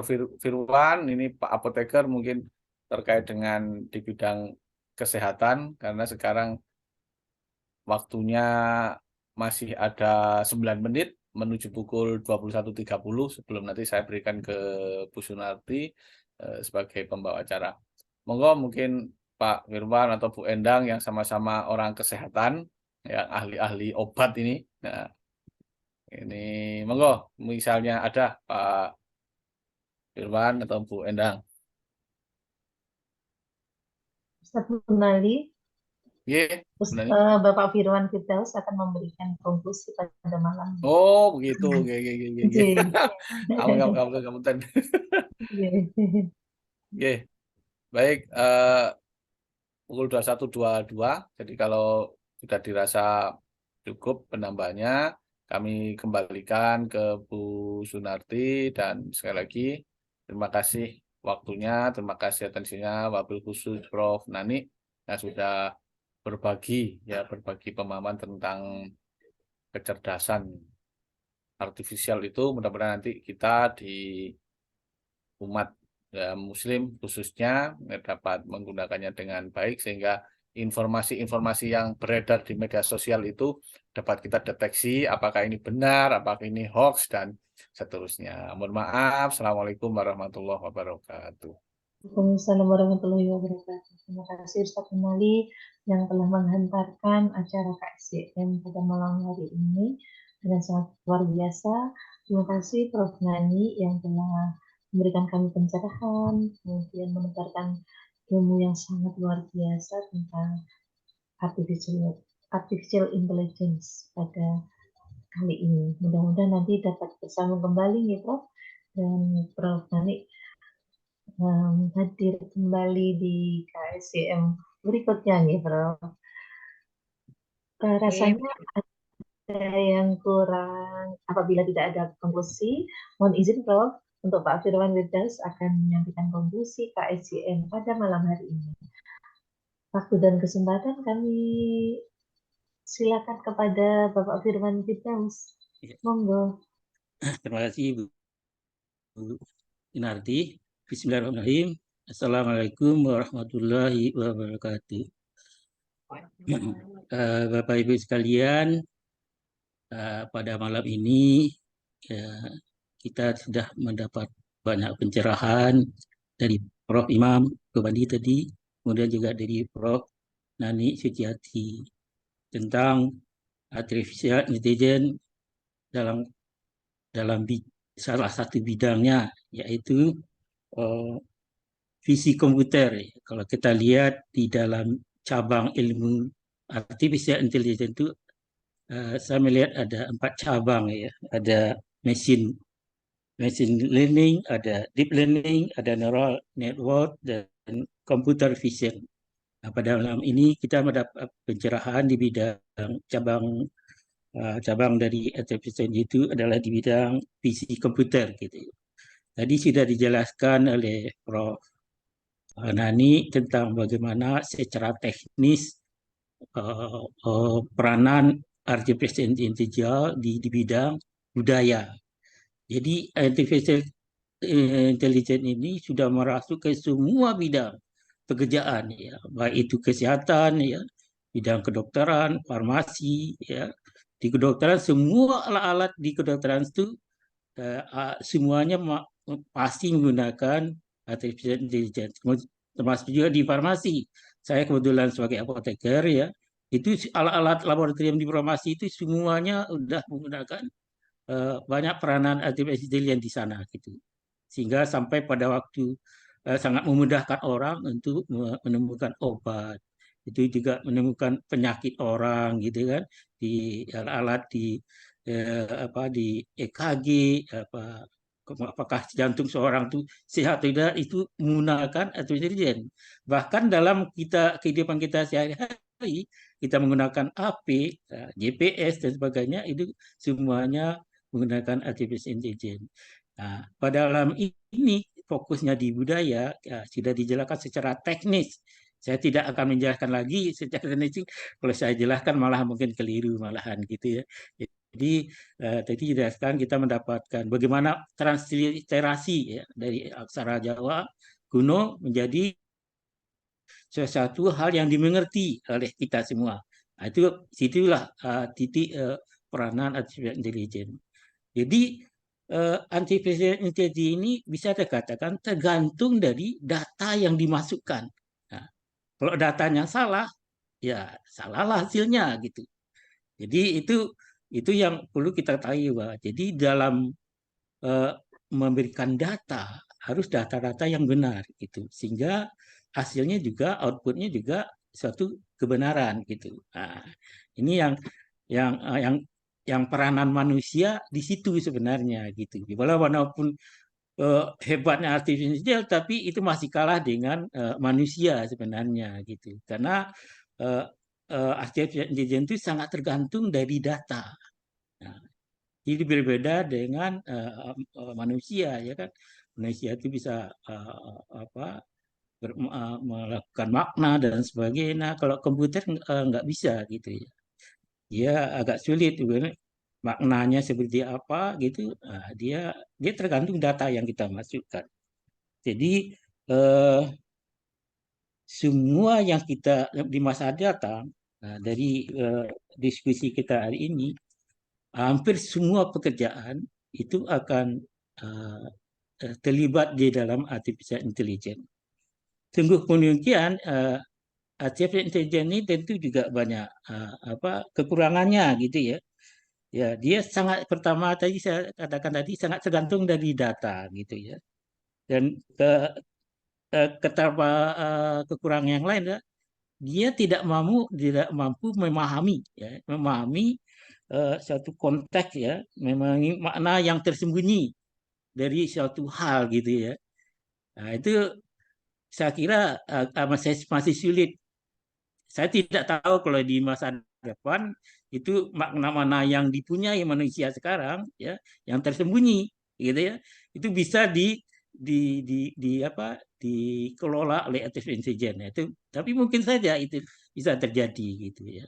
Jadi saya kira kita bersyukur malam ini sudah mendapatkan pengetahuan yang cukup komprehensif tentang artificial intelligence khususnya dalam konteks budaya gitu. Saya tidak akan berpanjang lebar membuat konferensi ini. Saya kira itu yang bisa saya berikan. Terima kasih Prof. Nani Sujati. Semoga amal ibadah Prof. Diterima oleh Allah SWT. Dalam itu juga dari kita semua gitu. Saya kira itu yang dapat saya katakan. Bila hidayah. Wassalamualaikum warahmatullahi wabarakatuh. Waalaikumsalam warahmatullahi wabarakatuh. Rangkaian acara KSCM. Terima kasih ya Bapak Iwan Firdaus yang telah menyampaikan konklusi pada malam hari ini. Kalau tadi kami awali dengan pantun, izinkan kami menyampaikan 2 pantun. Makan lumpia bersama bakwan, KSCM ke-183 sangat asik. AI Wahana mengulik peradaban bersama Prof. Nani yang cantik.